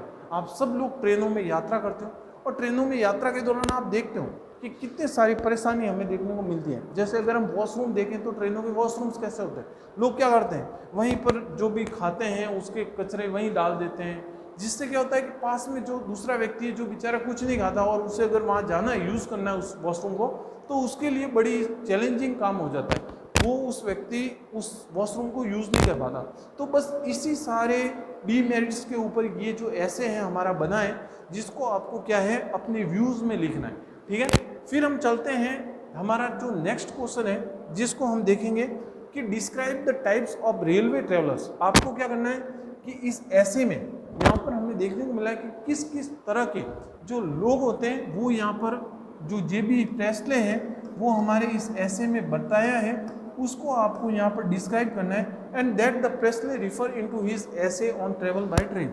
जैसे बड़े बुजुर्ग जो मिडिल एज के हैं, यूथ हैं, ठीक है, जो महिलाएं हैं, वो सारी चीज़ों को किस किस वे में, कौन सी एज में किस किस टाइप की परेशानी आती है, किस किस टाइप के वो लोग एंजॉय करते हैं ट्रेन में, उन सारी चीज़ों को आपको यहाँ पर डिस्क्राइब करने हैं, ठीक है। तो ये भी एक इम्पॉर्टेंट क्वेश्चन था जो आपके एग्जाम में ऑलरेडी पहले पुराने समय में आ चुका है, जो आपको देखते हुए चलना है। फिर हम चलते हैं हमारे नेक्स्ट क्वेश्चन में कि write a critical appreciation of the model millionaires. अब यहाँ पर आता है हमारा स्टोरी वाला सेक्शन, शॉर्ट स्टोरीज का जो सेक्शन है वो यहाँ से शुरू होता है। कौन सा होता है, शॉर्ट स्टोरीज का। शॉर्ट स्टोरीज का जो सेक्शन है वो यहाँ पर क्या होगा, शुरू हो जाएगा। अभी तक हम क्या पढ़ रहे थे, हमने 10 क्वेश्चन देखे, जिसमें हमने क्या देखे, ऐसे वाला जो पोर्शन था हमारा, जो हमारे 8 ऐसे हैं, कितने ऐसे हैं, हमारे 8 ऐसेज हैं, वो देखें।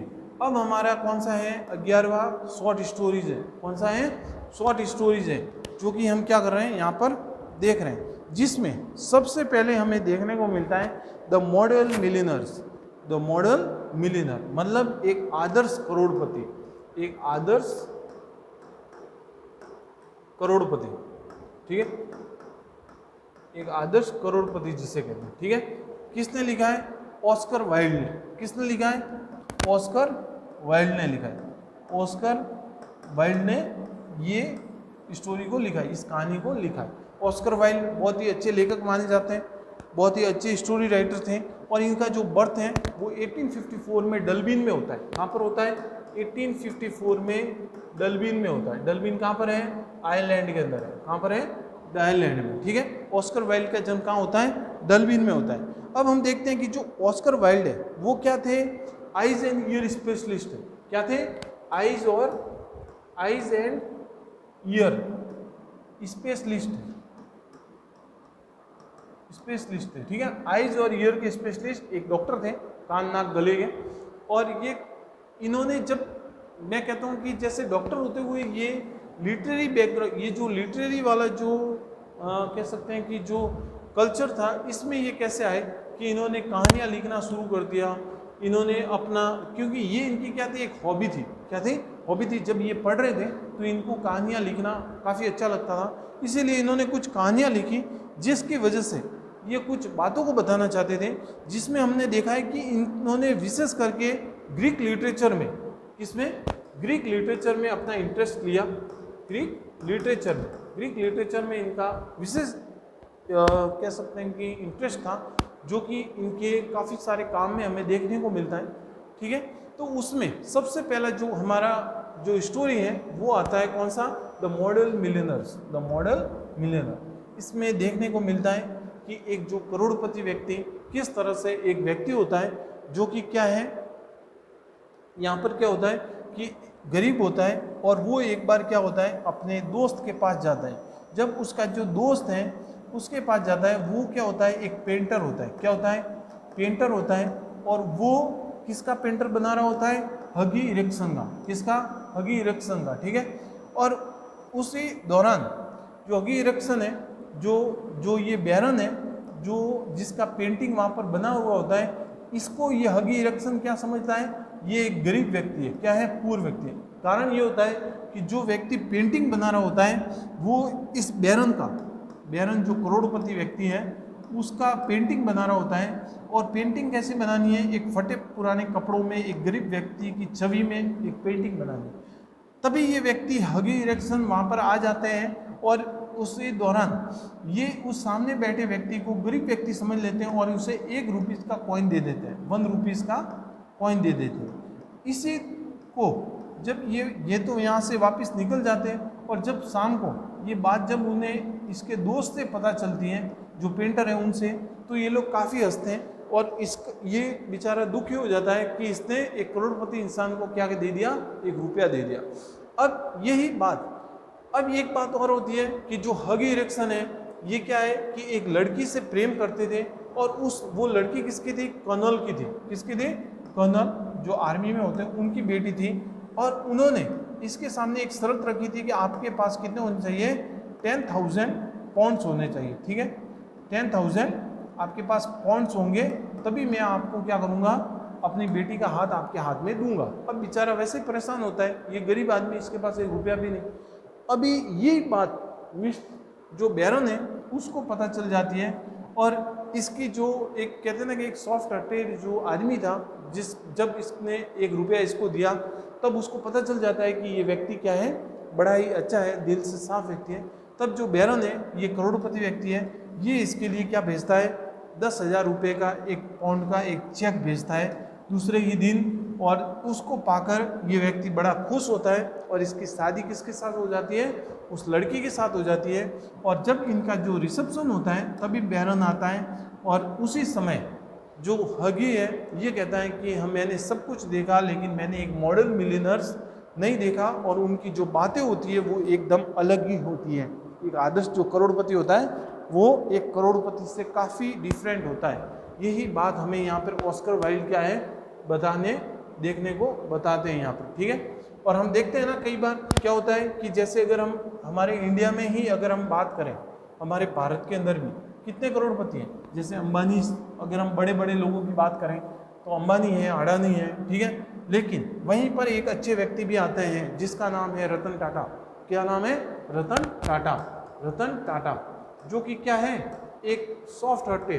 अगर मैं इनके लिए ये वर्ड यूज लूँ तो सबसे बेस्ट माना जाता है, सबसे बेस्ट एग्जाम्पल है यहाँ पर, क्योंकि रतन टाटा एक ऐसे व्यक्ति हैं जो कि क्या है 60-70% अपनी जो आमदनी है वो कहाँ पर देते हैं? एनजीओज में देते हैं, गरीब बच्चों के लिए देते हैं, उनकी पढ़ाई के लिए देते हैं, ठीक है। और वो विशेष करके अपने जितने भी एम्प्लॉय हैं, उनके टाटा जो ग्रुप है, उस टाटा ग्रुप में जितने भी एम्प्लॉयज़ होते हैं उनके लिए उन्होंने हर एक बंदे के लिए उन्होंने उनके जीवन का पूरा, कि अगर वो कभी मर भी जाए बीच में, कभी जीवन छोड़ के भी जाए, तो उनके फैमिली तक की पूरी रेस्पॉन्सिबिलिटी ये टाटा ग्रुप लेता है। तो इतना अच्छा अगर कोई एम्प्लॉय का ध्यान रखता है तो वो होता है रतन टाटा। ये चाहे अंबानी करोड़पति होंगे एशिया के सबसे, लेकिन इन लोगों जो रतन टाटा है, इसने 140 करोड़ जो भारतीय हैं उनका दिल जीत रखा है। इसीलिए मैं मानता हूं कि इनसे ज़्यादा करोड़पति विश्व में कोई और है भी नहीं। इसीलिए अगर द मॉडर्न मिलियनर्स का नाम अगर मैं लूं और वहां पर रतन टाटा का नाम लूं तो सबसे बेस्ट एग्जाम्पल माना जा सकता है। चलो बात यहाँ पर ये है कि ऐसी बातें आप जोड़ा करो, जब आप आंसर लिखो तो ऐसे कुछ एग्जाम्पल दिया करो जिससे क्या हो कि जब वो चेक करें तो उसे लगे कि लड़का क्या कर रहा है, कि एक सब्जेक्ट से, एक विषय से उसकी तुलना वो बाहरी जीवन से कर रहा है। बाहर के जो एग्जाम्पल्स हैं, बाहर के जो कल्चर्स हैं, बाहर के जो अलग अलग जो आइडियाज़ आते हैं, बाहर की जो चीज़ें देखने को मिली उससे जोड़ रहा है, तो एक अच्छा आंसर माना जाता है। इसीलिए हमेशा कोशिश करो कि आप क्या करो कि इस दुनिया में और भी क्या कुछ हो रहा है, चाहे कोई भी सब्जेक्ट हो, हिस्ट्री हो, पॉलिटिकल हो, उसमें ऐसे ही करने की कोशिश करो, तभी एक अच्छा आंसर लिखा जाएगा। खाली किताबों को रट के ही सब कुछ नहीं लिखना है। किताबों के अंदर वो की वो बातें हैं, वो लोग परेशान हो चुके हैं, कई सालों से चेक कर रहे हैं। कोई एक अगर रिटायर्ड टीचर है वो बार बार कॉपियाँ चेक कर रहा है, तो उसके तो वो की वो बातें हैं, कुछ अलग दो। आप हजारों में आप अलग बनो, आपका आंसर अलग होना चाहिए, यही मुख्य बात है, यही चीज़ें आपको करनी है। फिर हम देखेंगे कि इसके अंदर कि अटेम्प्ट एक कैरेक्टर स्केच ऑफ हगी इरेक्शन, इसका एक कैरेक्टर स्केच बताना है। फिर आपको कहना है कि the obstacle in the marriage of the हगी इरेक्शन, किस किस तरह की परेशानी आती है कि इसके को पूछ लिया जाता है कि 10,000 रुपये का क्या होना चाहिए, स्वयं का चेक होना चाहिए। और फिर हमें देखना है कि give a character sketch of Baron Hausberg. Baron Hausberg एक आदर्श करोड़पति माना जा रहा है, तो इनका कैरेक्टर स्केच भी हमें यहाँ पर देना होगा। फिर हम चलते हैं हमारे नेक्स्ट क्वेश्चन पर। Do you agree that the whole story a cup of tea is a woman around the theme of a hollow idealism and a woman jealousy. ये जो कहानी है ये बड़ी ही सुंदर कहानी है और विशेष करके एक वुमन के ऊपर है, एक महिला के ऊपर है, जहाँ पर हम देखते हैं कि इसमें हम देखेंगे कि सबसे पहले ये जो कहानी लिखी है वो है कैथरीन मैनफील्ड। क्या नाम है?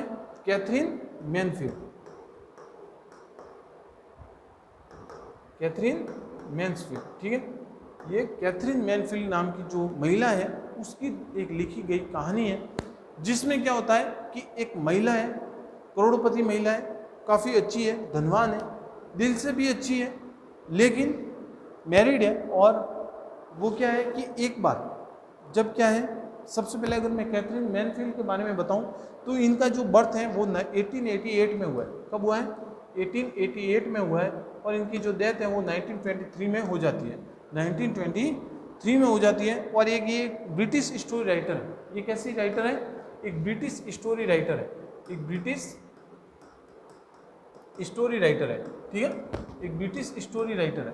ये एक ब्रिटिश स्टोरी राइटर है कैथरीन मैनफील्ड। कौन? कैथरीन मैनफील्ड एक ब्रिटिश स्टोरी राइटर है जो हमें यहाँ पर देखने को मिलती है हमारे इंग्लिश लिटरेचर में। अब यहाँ पर अगर हम बात करें एक कप ऑफ टी स्टोरी की, तो हम देखेंगे कि एक महिला है जिसका नाम क्या है, ठीक है, यहाँ पर जिसका नाम है कैथरीन, जो कि क्या करती है कि एक बार बाहर बाजार में जा रही होती है, तभी उसे एक लड़की मिलती है, एक लड़की मिलती है, और वो लड़की बड़ी ही गरीब होती है। तो उसकी कार के पास आकर उससे क्या करती है, कुछ पैसे मांगती है। क्या करती है? पैसे मांगती है। अब ये जो औरत थी ये काफ़ी अच्छी थी, तो उसने क्या किया कि उस लड़की को कहा कि भाई तुम चलो मेरे साथ, मैं तुम्हें क्या करूँगी, खाने को भी दूंगी और तुम्हें चाय भी पिलाऊंगी। तब उस लड़की को, उस गरीब लड़की को वो कार में बिठाकर कहाँ लेकर आ जाती है, घर पे लेकर आ जाती है।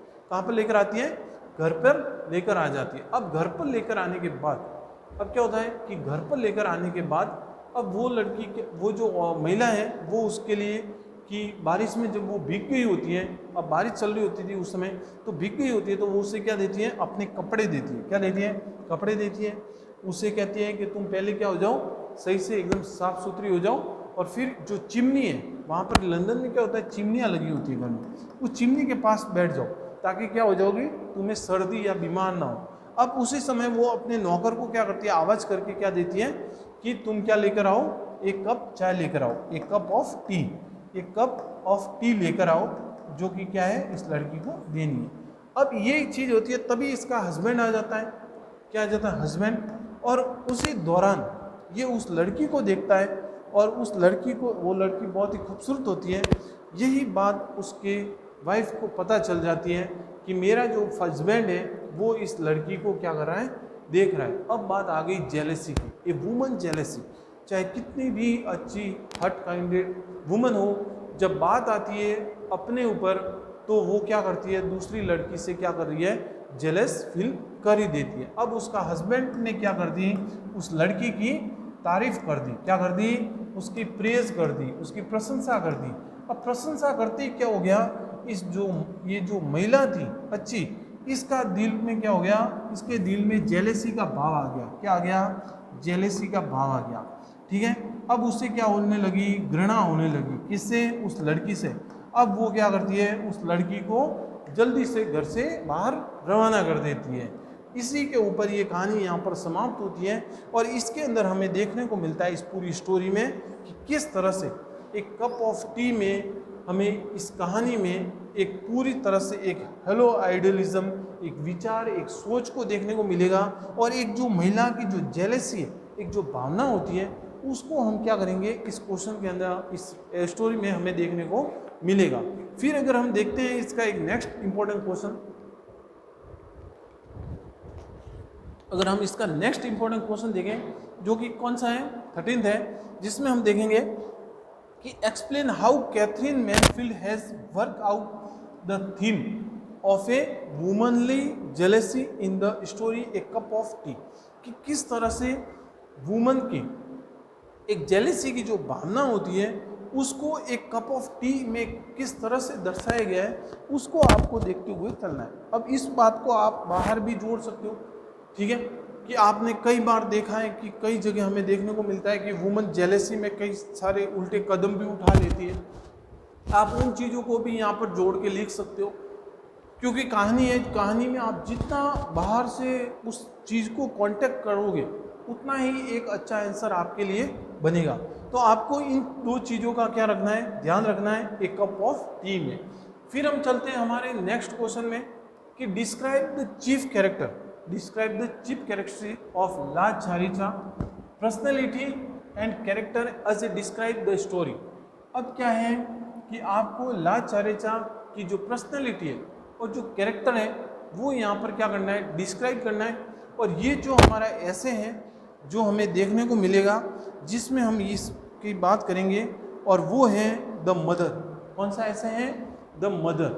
कौन सा, द मदर नाम का जो जो कहानी है, जो हमारे सिलेबस में है, जो किसने लिखी है, ये विशेषकर किसने लिखी है, सोमरसेट ने। किसने लिखी है, सोमरसेट ने। ठीक है, द मदर।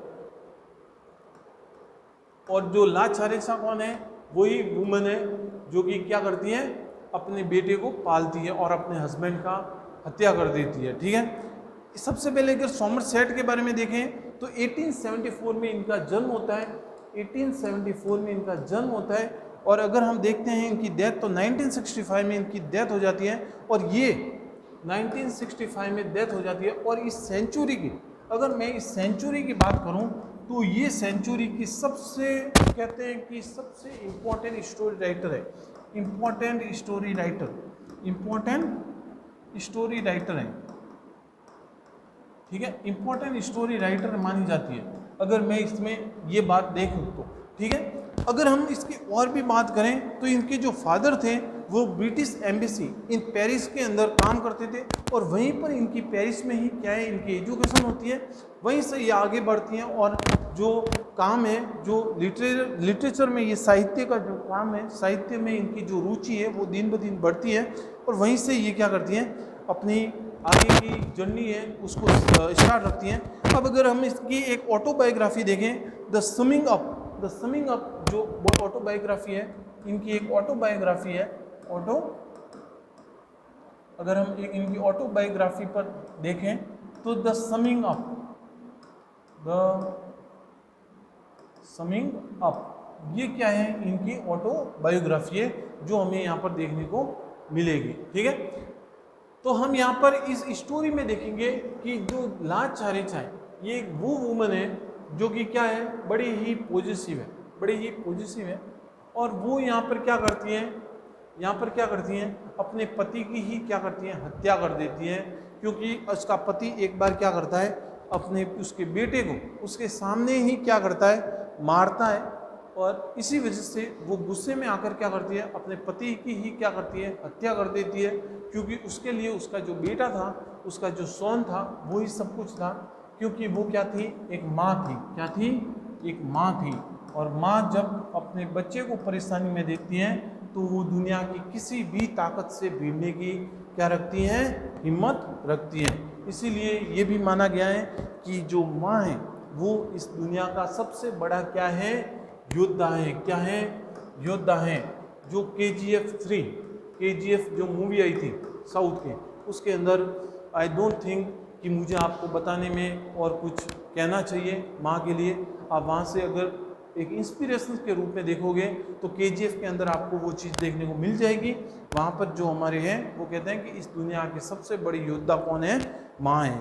अगर माँ अगर आ जाती है, हमने कई बार अपने इतिहास में भी देखा है कि जो झांसी की रानी थी वो अपने बच्चे की रक्षा करने के लिए क्या करती हैं, वो खुद तलवार उठाती हैं और वहाँ से अपने बच्चे की रक्षा के लिए उस महल से कूदकर वो क्या करती हैं, उतने सारी सेना से भिड़ जाती है। और हम देखते हैं कई बार, अगर और भी हम अगर मेवाड़ के अंदर अगर चलें तो मेवाड़ में भी ऐसे कई उदाहरण देखने को मिलते हैं कि जहाँ पर जो एक दासी थी उसने क्या किया, अपने ही बच्चे का बलिदान देकर एक राजा को बचाया। तो ऐसे कई सारी, अगर माँ को मैं देखूं, अगर ऐसे कई सारी जो मदर के बारे में मैं बात करूं तो जो हमें यहाँ पे देखने को मिलता है। इसीलिए इस क्वेश्चन पर मैं चाहता हूँ कि आप किताबी भाषा ना लिख कर क्या लिखो, अपनी भाषा लिखो।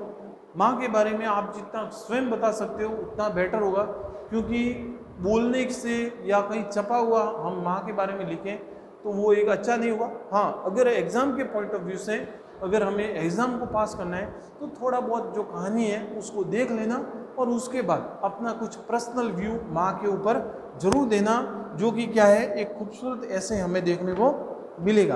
अगर हम नेक्स्ट चलते हैं इसी के अंदर, कि जो नेक्स्ट क्वेश्चन हमारा बनता है वो बनता है कि आपको क्या करना है, एक कैरेक्टर स्केच ऑफ रोजीला का आपको क्या लिखना है, एक कैरेक्टर स्केच बनाना है। क्या बनाना है, कैरेक्टर स्केच, जिसमें क्या है आपको रोजीला के बारे में क्या करना है, बताना है।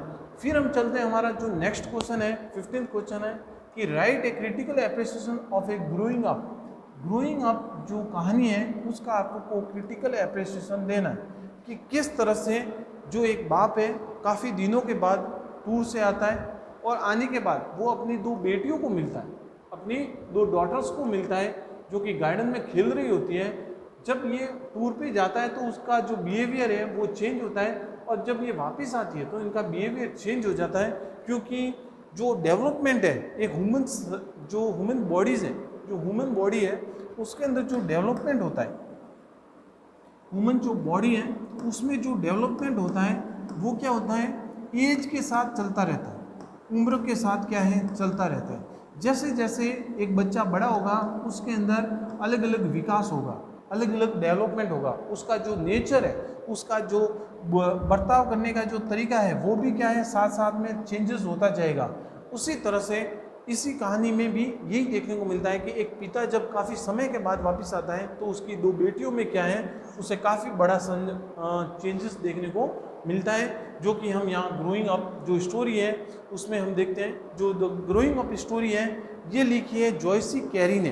किसने लिखी है? जॉयसी कैरी ने लिखी है। किसने लिखी है? जॉयसी कैरी ने। ठीक है, जॉयसी कैरी जो लेखक हैं उन्होंने द ग्रोइंग अप स्टोरी लिखी है। तो आपको क्या है, एक बार जरूर देख लेना द ग्रोइंग अप कि अलग अलग स्टेज में किस तरह से लोगों में चेंजेस आता है, वही बात यहाँ पर आपको कहानी के थ्रू भी बतानी है, जिसमें एक बाप अपनी बेटियों के अंदर इतना बड़ा चेंजेस देखता है, जिसकी दो बेटियाँ होती हैं केट और जो जेनी नाम की, जिसमें क्या है इन्हें काफ़ी बड़ा चेंजेस देखते हैं। और फिर धीरे धीरे वापस जब इनको समझ में आता है कि ये चेंजेस लाइफ के एज के साथ बढ़ता है, तो वो अपनी बेटियों को सही से समझ पाते हैं। और ये भी माना जाता है कि हमें अपने बच्चों को उनकी एज के हिसाब से ही क्या है उनके साथ बर्ताव करना चाहिए। फिर हम चलते हैं हमारा इसी के अंदर अगर एक क्वेश्चन देखें तो brief summary of the story growing up. आपको क्या करना है, एक ब्रीफ समरी देनी है किसकी? ग्रोइंग अप स्टोरी की। ठीक है, फिर चलते हैं हम आगे। 16 जो क्वेश्चन है हमारा कि describe the character sketch of mister Sharma, the dispatch clerk and the personality. अब हमारे अंदर, हमारे स्टोरी के अंदर एक शानदार कहानी आती है, the gold watch, the golden watch, the golden watch करके एक कहानी आती है, द गोल्डन वॉच। ठीक है, ये कौन लिखता है? द गोल्डन वॉच जो कहानी है ये कौन लिखता है?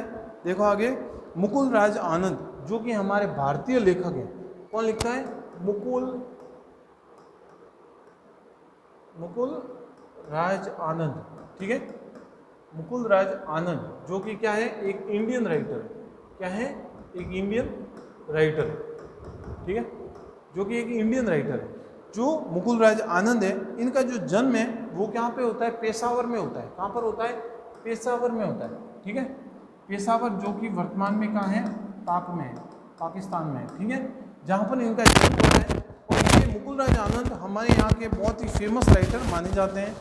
इनके जो फादर थे कॉपर स्मिथ, और उसके बाद में ये क्या बनते हैं? एक क्लर्क बनते हैं रेजिमेंट में, डोगरा रेजिमेंट है, जहाँ पर इनके फादर एक आर्मी में थे।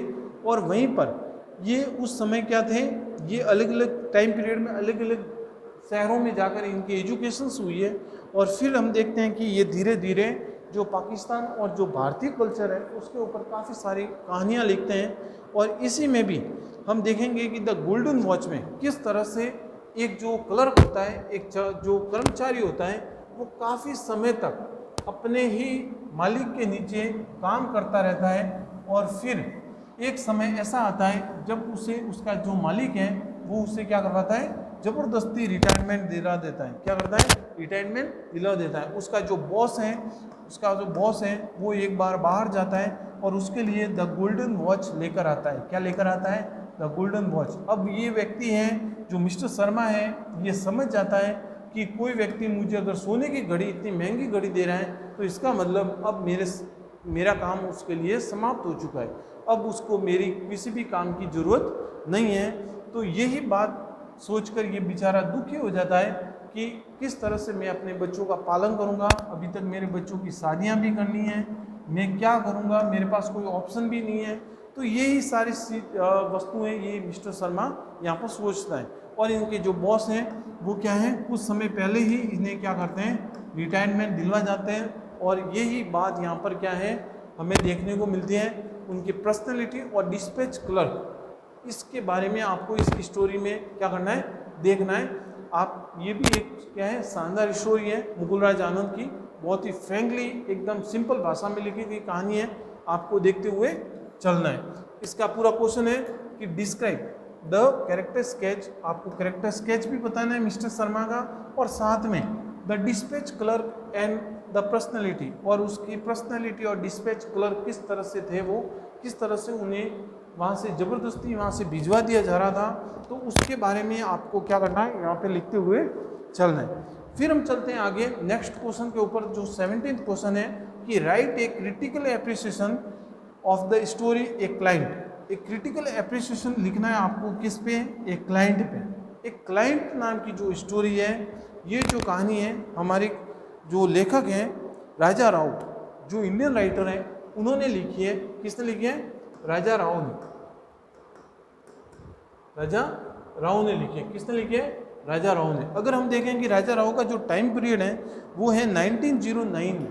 1909 में इनका क्या होता है? जन्म होता है। क्या होता है? इनका जन्म होता है। और अगर हम देखें तो ये कि लिटरेरी राइटर थे, और ये कहाँ पे इनका जो जन्म होता है वो होता है कर्नाटका में। कहाँ पर होता है? कर्नाटका में होता है। ठीक है, कर्नाटका में होता है, जो कि हमारा इंडियन स्टेट है, इंडियन स्टेट है, जहाँ पर क्या होता है इनका जन्म होता है 1905 में। अब क्या होता है कि इनका जो जन्म था वो एक ब्राह्मण फैमिली में हुआ था, और फिर ये धीरे धीरे क्या है अपनी स्टडी के लिए फ्रांस जाते हैं, इटली जाते हैं, और आगे की पढ़ाई वहाँ से क्या करते हैं? जारी रखते हैं। अगर हम देखें कि अगर इस स्टोरी में एक क्लाइंट नाम की जो इनकी कहानी है, इसमें हम देखें तो यहाँ पर एक लड़का मिलता है कि जो क्या है, गरीब है, लेकिन वो आगे बढ़ना चाहता है, आगे पढ़ना चाहता है। लेकिन वहाँ पर क्या है कि एक व्यक्ति और है जो क्या कर रहा है, इसको मदद कर रहा है। क्या कर रहा है? मदद कर रहा है। और इसी की वजह से उसे क्या मिल रही है? कुछ बुक्सें मिल रही है। क्या मिल रही है? उसे कुछ बुक्स मिल रही है, जिससे वो क्या कर सके? अपनी स्टडी को जारी रखे। तो उसमें क्या होता है कि जब ये व्यक्ति जो रामू है, ये क्या करता है? शाम के समय में अपनी उनकी दुकान पर खड़ा रहता है, और उनके जो भी क्लाइंट्स हैं उनको, उस दुकानदार के जो बुक्स वाले की दुकान है स्टेशनरी की, उनके क्लाइंट्स को वो बुलाता है, अलग अलग वे में, अलग अलग तरीके से उनको लुभावना, अलग अलग जो ऑफर्स हैं उनको करता है। और उन ऑफर्स से उनकी क्या होती है? सेल होती है। और उसके बदले में जो ये यहाँ का जो ये लड़का है रामू, उसको क्या मिलती है? बुक्स मिलती है पढ़ने के लिए। और इसी बुक्स को पढ़कर वो क्या करना चाहता है? अपनी लाइफ में कुछ आगे बढ़ना चाहता है। तो यही यहाँ पर एक क्लाइंट की स्टोरी है। अगर हम ऐसे भी देखें तो एक दुकानदार के लिए जो ग्राहक होता है वो उसके लिए भगवान का रूप होता है। ठीक है, क्योंकि उसको वो क्या करता है? पूरी तरह से आदर भाव से, सम्मान के साथ उसका क्या करता है? वेलकमिंग करता है, उसके साथ अच्छे से बिहेव करता है। क्योंकि एक ग्राहक को अगर आप एक बार ही अगर ऐसे बोल दोगे तो वो दूसरी बार आपकी दुकान पर नहीं आएगा। ठीक है, और अगर आपने उसके साथ अच्छा व्यवहार किया तो वो ग्राहक क्या करेगा? खींचा चला आएगा सीधा आपकी शॉप के ऊपर, है ना। तो बस यही चीज़ यहाँ पर हमें देखने को मिलती है कि किस तरह से एक क्लाइंट को, कि यहाँ पर किस तरह से एक क्लाइंट को लुभावने ऑफर्स किए जाते हैं, किस तरह से एक क्लाइंट को वहाँ पर उस शॉप पर आने के लिए खींचना होता है। उसी चीज़ को इस कहानी में हमें देखने को मिलती है। और यहाँ पर दो व्यक्ति भी बताए, एक रामू नाम का लड़का है जो कि क्या करना चाहता है? पढ़ना चाहता है, लेकिन पढ़ने के लिए पैसे नहीं है, बुक्स ला नहीं सकता। और वही व्यक्ति, उसके अंदर एक कला है कि वो क्या कर सकता है? एक क्लाइंट्स को खींच सकता है। तो वो दुकानदार इसे रख देता है, और ये क्या करता है? उन ग्राहकों को उस दुकान पर लाता है, जिसके बदले में उनके सेल होती है, और उनको, उस रामू को उसके बदले में क्या मिलती है? बुक्स मिलती है। क्या मिलती है? बुक्स मिलती हैं। ठीक है, तो हर किसी में इसमें देखा गया है कि सब अपने अपने लिए करते हैं। ठीक है, फिर अगर हम यहाँ पर देखें कि draw a character sketch of Ramu as a given the story a client. एक क्लाइंट स्टोरी के अनुसार आपको क्या करना है? मिस्टर जो रामू है उसका क्या करना है? एक कैरेक्टर स्केच आपको बनाना है, एक कैरेक्टर स्केच देना है कि किस तरह से आप यहाँ पर सोच रहे हो इसके बारे में। ठीक है, तो यहाँ पर आपको क्या करना है? रामू का कैरेक्टर स्केच देना है। ये भी एक इम्पॉर्टेंट क्वेश्चन यहाँ पर हमारा बनता है एक क्लाइंट के अंदर। नेक्स्ट क्वेश्चन देखते हैं, 18 क्वेश्चन कि comment on the appropriateness of the title the story Karma. सबसे पहले तो हम देखेंगे कि जो कर्मा है वो एक क्या है? बदला कहा जाता है। और ये जो कर्मा है ये किसके द्वारा लिखा गया है? खुशवंत सिंह के द्वारा। जो राइटर हैं खुशवंत सिंह, बड़े ही अच्छे राइटर हैं। हम इनकी एक सबसे फेमस नॉवल पढ़ते हैं, train to Pakistan. Train to Pakistan जो कि क्या है? बंटवारे के समय की कहानी है। बंटवारे के समय की कहानी है, जिसमें जो खुशवंत सिंह हैं उनका जन्म तो होता है पाकिस्तान में, लेकिन उसके बाद जब बंटवारा होता है तो ये भारत में आ जाते हैं। ठीक है, तो उनकी ही कहानी है। अगर हम खुशवंत सिंह के बारे में देखें तो हम देखते हैं कि इनका जो जन्म है वो होता है 1915 में। कब होता है? 1915 में इनका बर्थ होता है। ठीक है, कहाँ पे होता है, पाकिस्तान में होता है। और फिर हम देखते हैं कि ये कुछ समय के बाद वापस दिल्ली आ जाते हैं, जहाँ पर इनका एजुकेशन होता है, कहाँ पर, दिल्ली के अंदर, ठीक है। और यहीं से फिर ये आगे एजुकेशन में आगे जो लिटरेचर, जो कहानियों का जो सिलसिला है उसमें ये आगे बढ़ते हैं और काफ़ी अच्छी अच्छी कहानियाँ हमारे सामने इनकी और नॉवेल्स हैं जो हमें यहाँ पर देखने को मिलती हैं।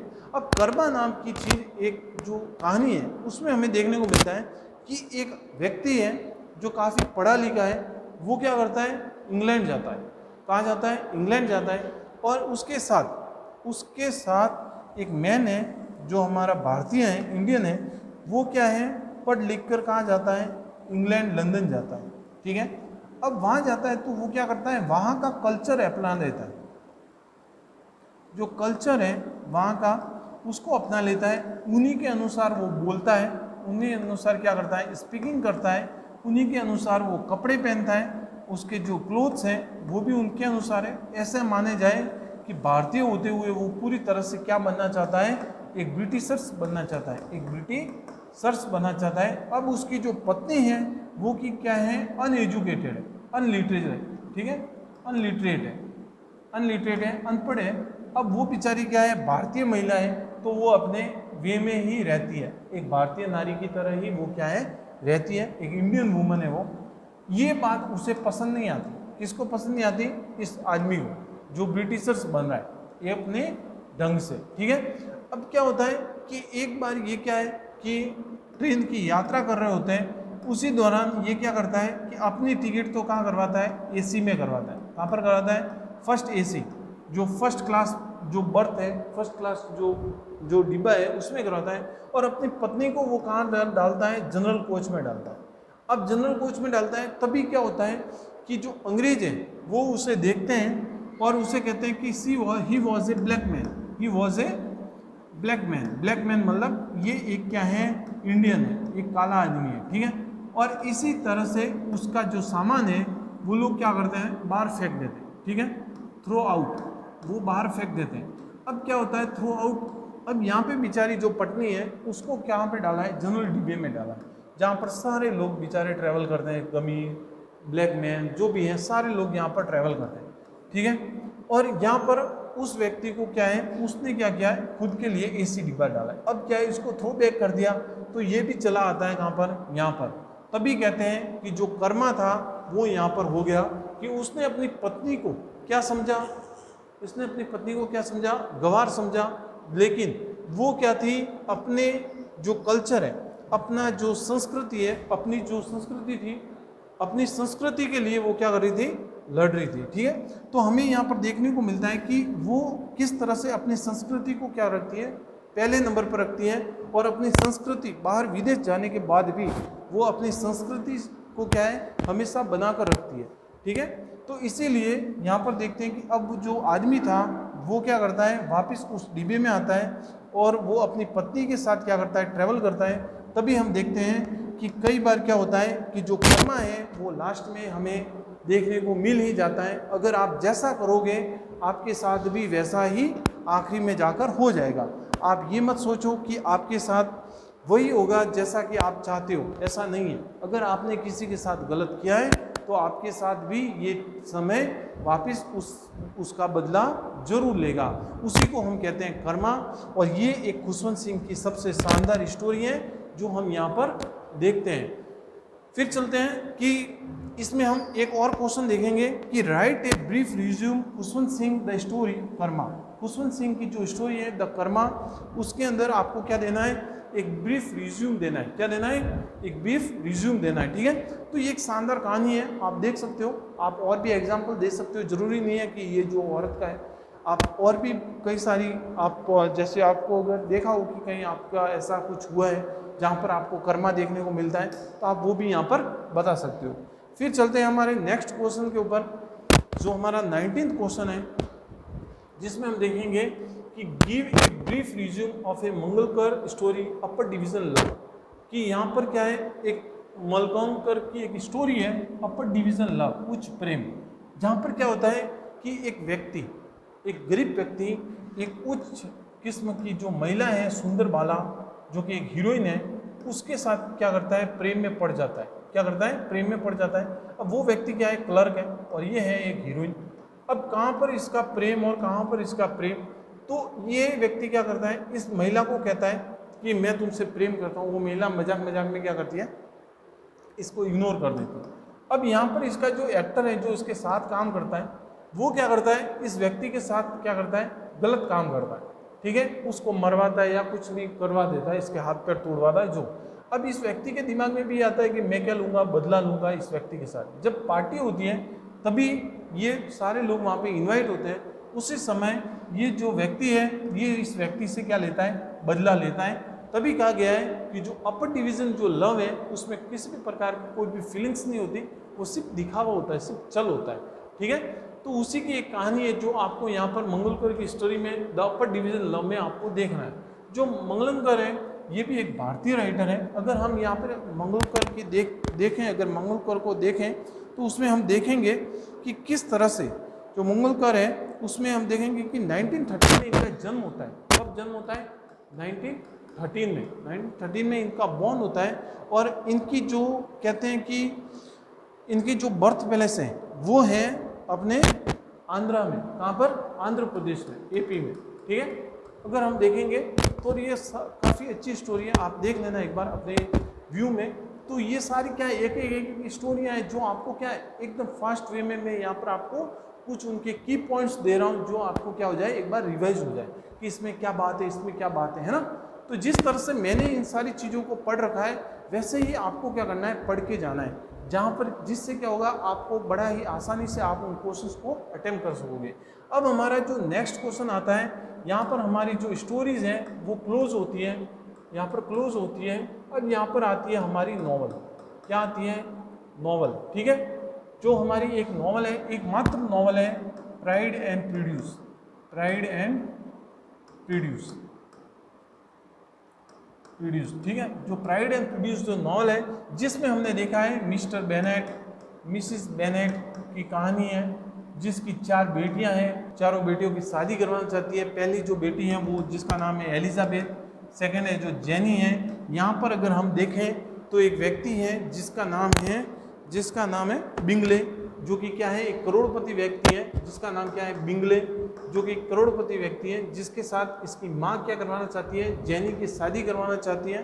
तो ऐसे ही एक पूरी क्या है, एक फैमिली ड्रामा यहाँ पर देखने को मिलेगा इसके अंदर, इस नॉवल के अंदर, जो आपको क्या करना है, यहाँ पर देखना है। इस प्राइड एंड प्रेजुडिस के अंदर आपको यहाँ पर देखने को मिलेगा कि ये जो राइटर है जेनी ऑस्टिन, जिसने ये क्या है, ये जो पूरा नॉवल है जिसने लिखा है वो बड़े ही शानदार वे में लिखा है।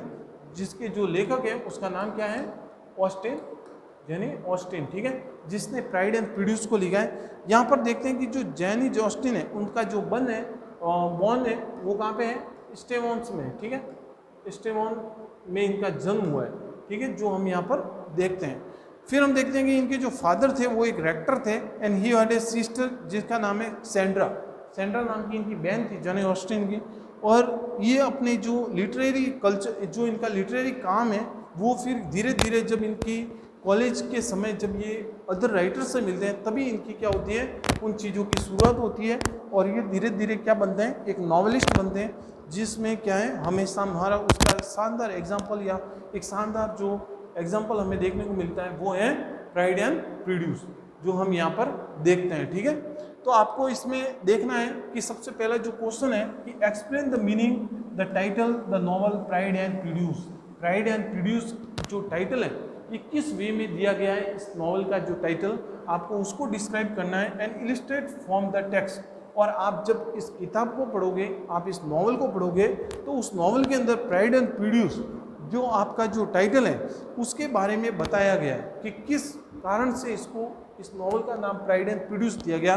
तो आपको वो वहाँ पर देखना है। फिर हम देखेंगे सेकंड चीज़, क्योंकि प्राइड एंड प्रेजुडिस में क्या होता है कि यहाँ पर एक व्यक्ति है जिसका नाम क्या है, जिसका नाम है डार्सी। क्या नाम है, डार्सी। क्या नाम है, डार्सी नाम है।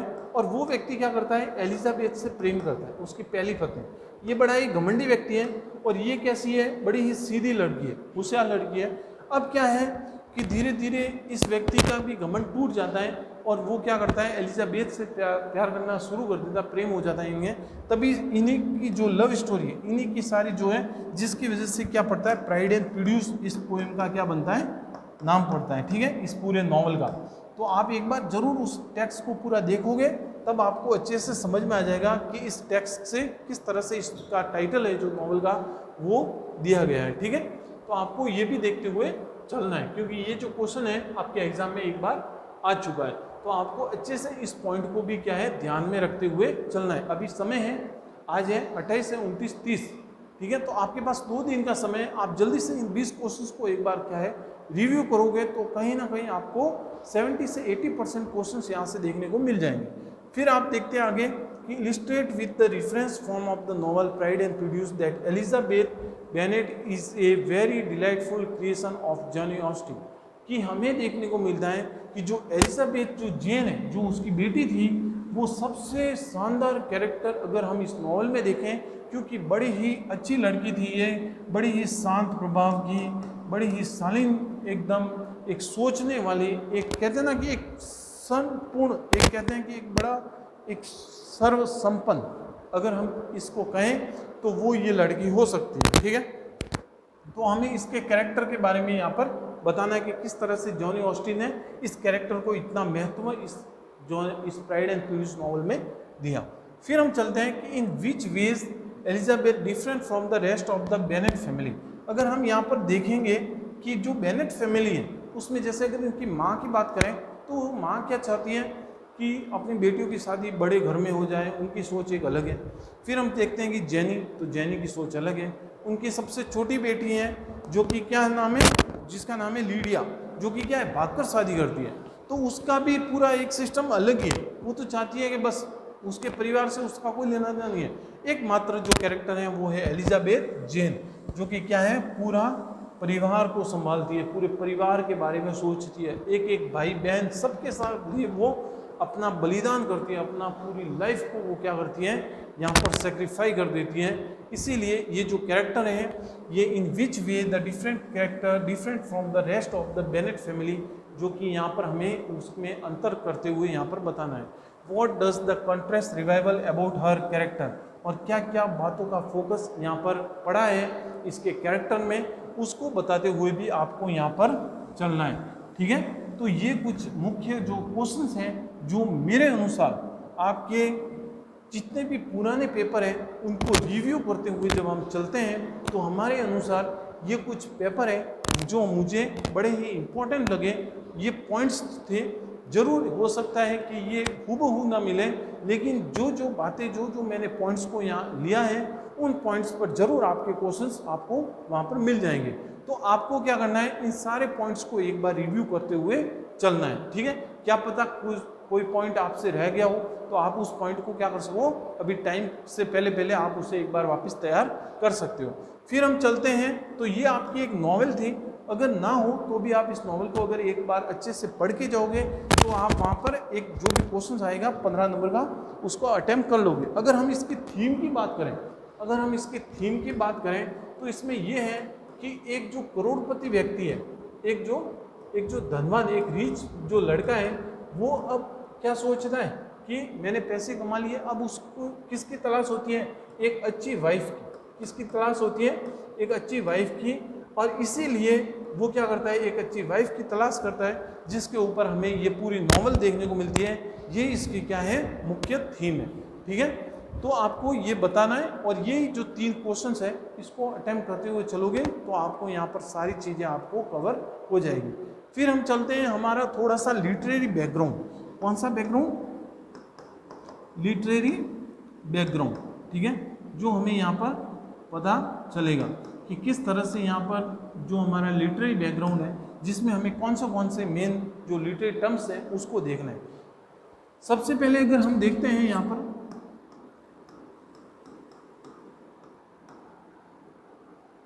सबसे पहले अगर हम देखते हैं तो एक है एन ऐसे, क्या है, एक निबंध। निबंध किसको कहते हैं, पर्सनल ऐसे क्या होता है, ठीक है। वो सारा अगर ऐसे के बारे में आपको, ऐसे के टाइप्स हैं, ठीक है, 5 प्रकार के होते हैं, डिस्क्रिप्टिव हैं, इमेजिनेटिव हैं, अलग अलग तरह के जितने भी ऐसे हैं उनको बताना है, ऐसे क्या होता है वो बताना है आपको, कि अपने स्वयं के व्यूज़ उसमें डाल सकते हैं, वो सारी चीज़ें। शॉर्ट स्टोरीज किसे कहते हैं, आपको शॉर्ट स्टोरीज के बारे में बताना है। यहाँ पर आपके 2 नंबर के क्वेश्चंस भी आ सकते हैं कि आपको डायरेक्ट पूछ लिया जाएगा। आपको वो क्वेश्चंस भी देखने को मिलेंगे कि कई बार ऐसा हो सकता है कि व्हाट इज़ नॉवल, एंड आपके सिलेबस के अंदर, in your syllabus there was a one novel pride and prejudice, how can you understand that the novel is best from the other form of the prose, कि आपको वो चीज़ भी यहाँ पर अच्छे से बतानी है कि किस तरह से, कि यहाँ पर नॉवल एक इम्पॉर्टेंट चीज़ हो जाती है इंग्लिश लिटरेचर के अंदर, ठीक है। तो ऐसे करते हुए भी आपको यहाँ पर चलना है। और लास्ट में है जो नॉवल, ये 3 ही लिटरेरी बैकग्राउंड है जो आपके एग्जाम के पॉइंट ऑफ व्यू से आपके यहाँ पर इम्पोर्टेंट सेमेस्टर 2 में रहते हैं, क्योंकि ये चीज़ ऐसे हमारे अंदर है, शॉर्ट स्टोरी है और लास्ट में है हमारा नॉवल।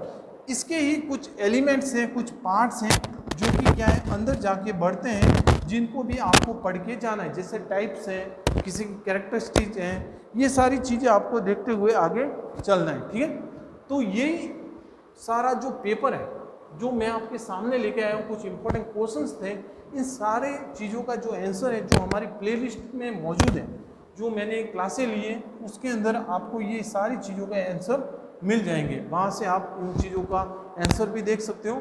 और मेरे अनुसार कि कम समय है, आपने बहुत कुछ पढ़ रखा होगा, उन्हीं चीज़ों को आप क्या करो, बड़ी फास्ट तरीके से क्या कर सकते हो, रिवाइज कर सकते हो, रिव्यू कर सकते हो। और लास्ट में मैंने कहा था कि मैं आपको कुछ ऐसी चीज़ बताऊंगा जिससे क्या आएंगे, आपके नंबर आएंगे। तो उन्हीं चीज़ को हम देखते हुए चलते हैं कि यहाँ पर किस तरह से, कि जब हम आंसर राइटिंग करते हैं, सबसे पहले क्या करते हैं, हम आंसर राइटिंग करते हैं। तो जैसे सपोज करो कि कोई क्वेश्चन आ गया, जैसे आ गया अपर डिवीजन लव, तो हमें क्या करना है कि अपर डिवीजन लव के बारे में सबसे पहले हमें क्या करना है कि यहाँ पर पूछा है कि हमें ब्रीफ रिज्यूम देना है। तो हम क्या करेंगे, सबसे पहले कि अपर डिवीजन लव किसने लिखा है, तो हम सबसे पहले उस व्यक्ति का क्या देंगे, इंट्रोडक्शन देंगे। इंट्रोडक्शन देने के बाद हम क्या करेंगे, उसको देते हुए हम क्या करेंगे, वहाँ का जो सोशल कल्चर है, वहाँ का जो एडमिनिस्ट्रेशन सिस्टम है, उनको भी बताते हुए चलेंगे। साथ में ये भी कहेंगे कि इसी वजह से ये जो हमारे राइटर हैं वो अपर डिवीज़न लव की जो कहानी हमारे सिलेबस में लेकर आए, ये इसलिए उस समय के लिए ज़रूरी थी क्योंकि उस समय जो वहाँ की जो पब्लिक थी वो उस वे में जा रही थी। फिर हम चलेंगे कि ये जो अपर डिवीज़न लव है ये कब पब्लिश हुआ, कहाँ से लिया गया, इसके अंदर क्या मुख्य बात है, क्या इंपॉर्टेंस है इस स्टोरी की, उसको हम देखेंगे। और लास्ट में कि हमें यहाँ पे क्या पूछा गया है कि हमें इसका ब्रीफ रिज्यूम करना है, वो यहाँ पर बताओगे। और लास्ट में आप अपने 1-2 लाइन में अपना क्या व्यू पॉइंट है, आपका व्यू पॉइंट क्या होता है, उसको भी यहाँ पर दोगे। तो ये एक क्या होता है, एक फेयर आंसर होता है, एक गुड आंसर राइटिंग होती है, जो कि क्या है, आपको एक अच्छे नंबर दिला सकती हैं। गुड आंसर राइटिंग होती है जो अच्छे नंबर, ये जरूरी नहीं है आप इंग्लिश के अंदर करो, आप all the subjects, her subjects के अंदर आप ये चीज़ कर सकते हो, ठीक है। तो ये कुछ इंपॉर्टेंट क्वेश्चंस थे जो मैं यहाँ पर आपके लिए लेकर आया हूँ। मैंने अपनी तरफ से पूरी कोशिश की है कि आपको ये सारी चीज़ें यहाँ से मिल जाए। बाकी आप भी अपनी अपनी तरफ से काफ़ी मेहनत किए होंगे, मैं आशा करता हूँ। और ये जो मेरे क्वेश्चंस हैं ये आपके कुछ समय के लिए आपके पूरे सिलेबस को रिवाइज करने के तौर पर आपके लिए काफ़ी काम आएंगे। इसीलिए मैं होप रखता हूँ, मैं आशा करता हूँ कि आप एक बार फिर से इन क्वेश्चंस को देखोगे, क्योंकि लास्ट बार भी जब मैंने दिए थे सेमेस्टर 1 में तो आपके काफ़ी सारे आंसर्स, काफ़ी सारे क्वेश्चंस आपके इन पेपर से मिल चुके थे। तो मैं आशा करता हूँ कि आप एक बार फिर से ये सारी चीज़ें देख कर जाओगे। ज़रूर देखना, कम समय लगता है, कोई ज़्यादा आपको इतना है नहीं कि इसमें लोड पड़ेगा, ठीक है। आपको सिर्फ एक सरसरी नज़रों से इन सारे क्वेश्चंस को देख के चलना है। जरूरी नहीं है कि आप कॉपी पेन लेके याद करने बैठ जाओ, ठीक है। आपको देखना है कि कौन सा पॉइंट अगर आपने नहीं पढ़ा है और मिस हो गया है तो आप जल्दी से उस पॉइंट को वापस क्या कर सकते हो, समय रहते रिवाइज कर सकते हो। तो 30 अगस्त को आपका एग्ज़ाम है। मैं आशा करता हूँ कि आप सब लोग अच्छे से प्रिपेयर कर रहे होंगे, तैयार हो गए। हम एक बार फिर से आपका ये एग्ज़ाम होने के बाद सेमेस्टर 3 की जो क्लासें हैं मैं यहाँ पर इस प्लेटफॉर्म पर लेके आऊँगा। हम सब तैयार और अच्छे वे में हम सेमेस्टर 3 के बारे में हमारा जो भी सिलेबस होगा उसको हम पढ़ेंगे। और मैं होप रखता हूँ कि आप सब लोग अच्छे से एग्ज़ाम देना ऑल द बेस्ट। मेरी तरफ से आपको गुड विशेस हैं और आप लोग क्या करना, अच्छे से इन क्वेश्चंस को करके चलना और वहाँ पर जाने के बाद किसी भी प्रकार का कोई भी टेंशन लेने की कोई ज़रूरत नहीं है। आपको क्या करना है, अपनी तरफ से 100% दे के आना है, क्योंकि आप लोगों ने अपने अपने स्तर पे काफ़ी मेहनत कर रखी है। बस आपको बिना घबराए हुए आपके अंदर क्या रखना है, सेल्फ कॉन्फिडेंस रखना है और आपको उस पेपर को अच्छे से करना है। All the best, thank you all. आप लोगों ने काफ़ी सपोर्ट दिया और इसी तरह से आपका सपोर्ट बना रहेगा। मैं और भी अच्छे अच्छे वीडियोस यहाँ पर लेके आऊँगा इस प्लेटफॉर्म पे। Thank you, all the best.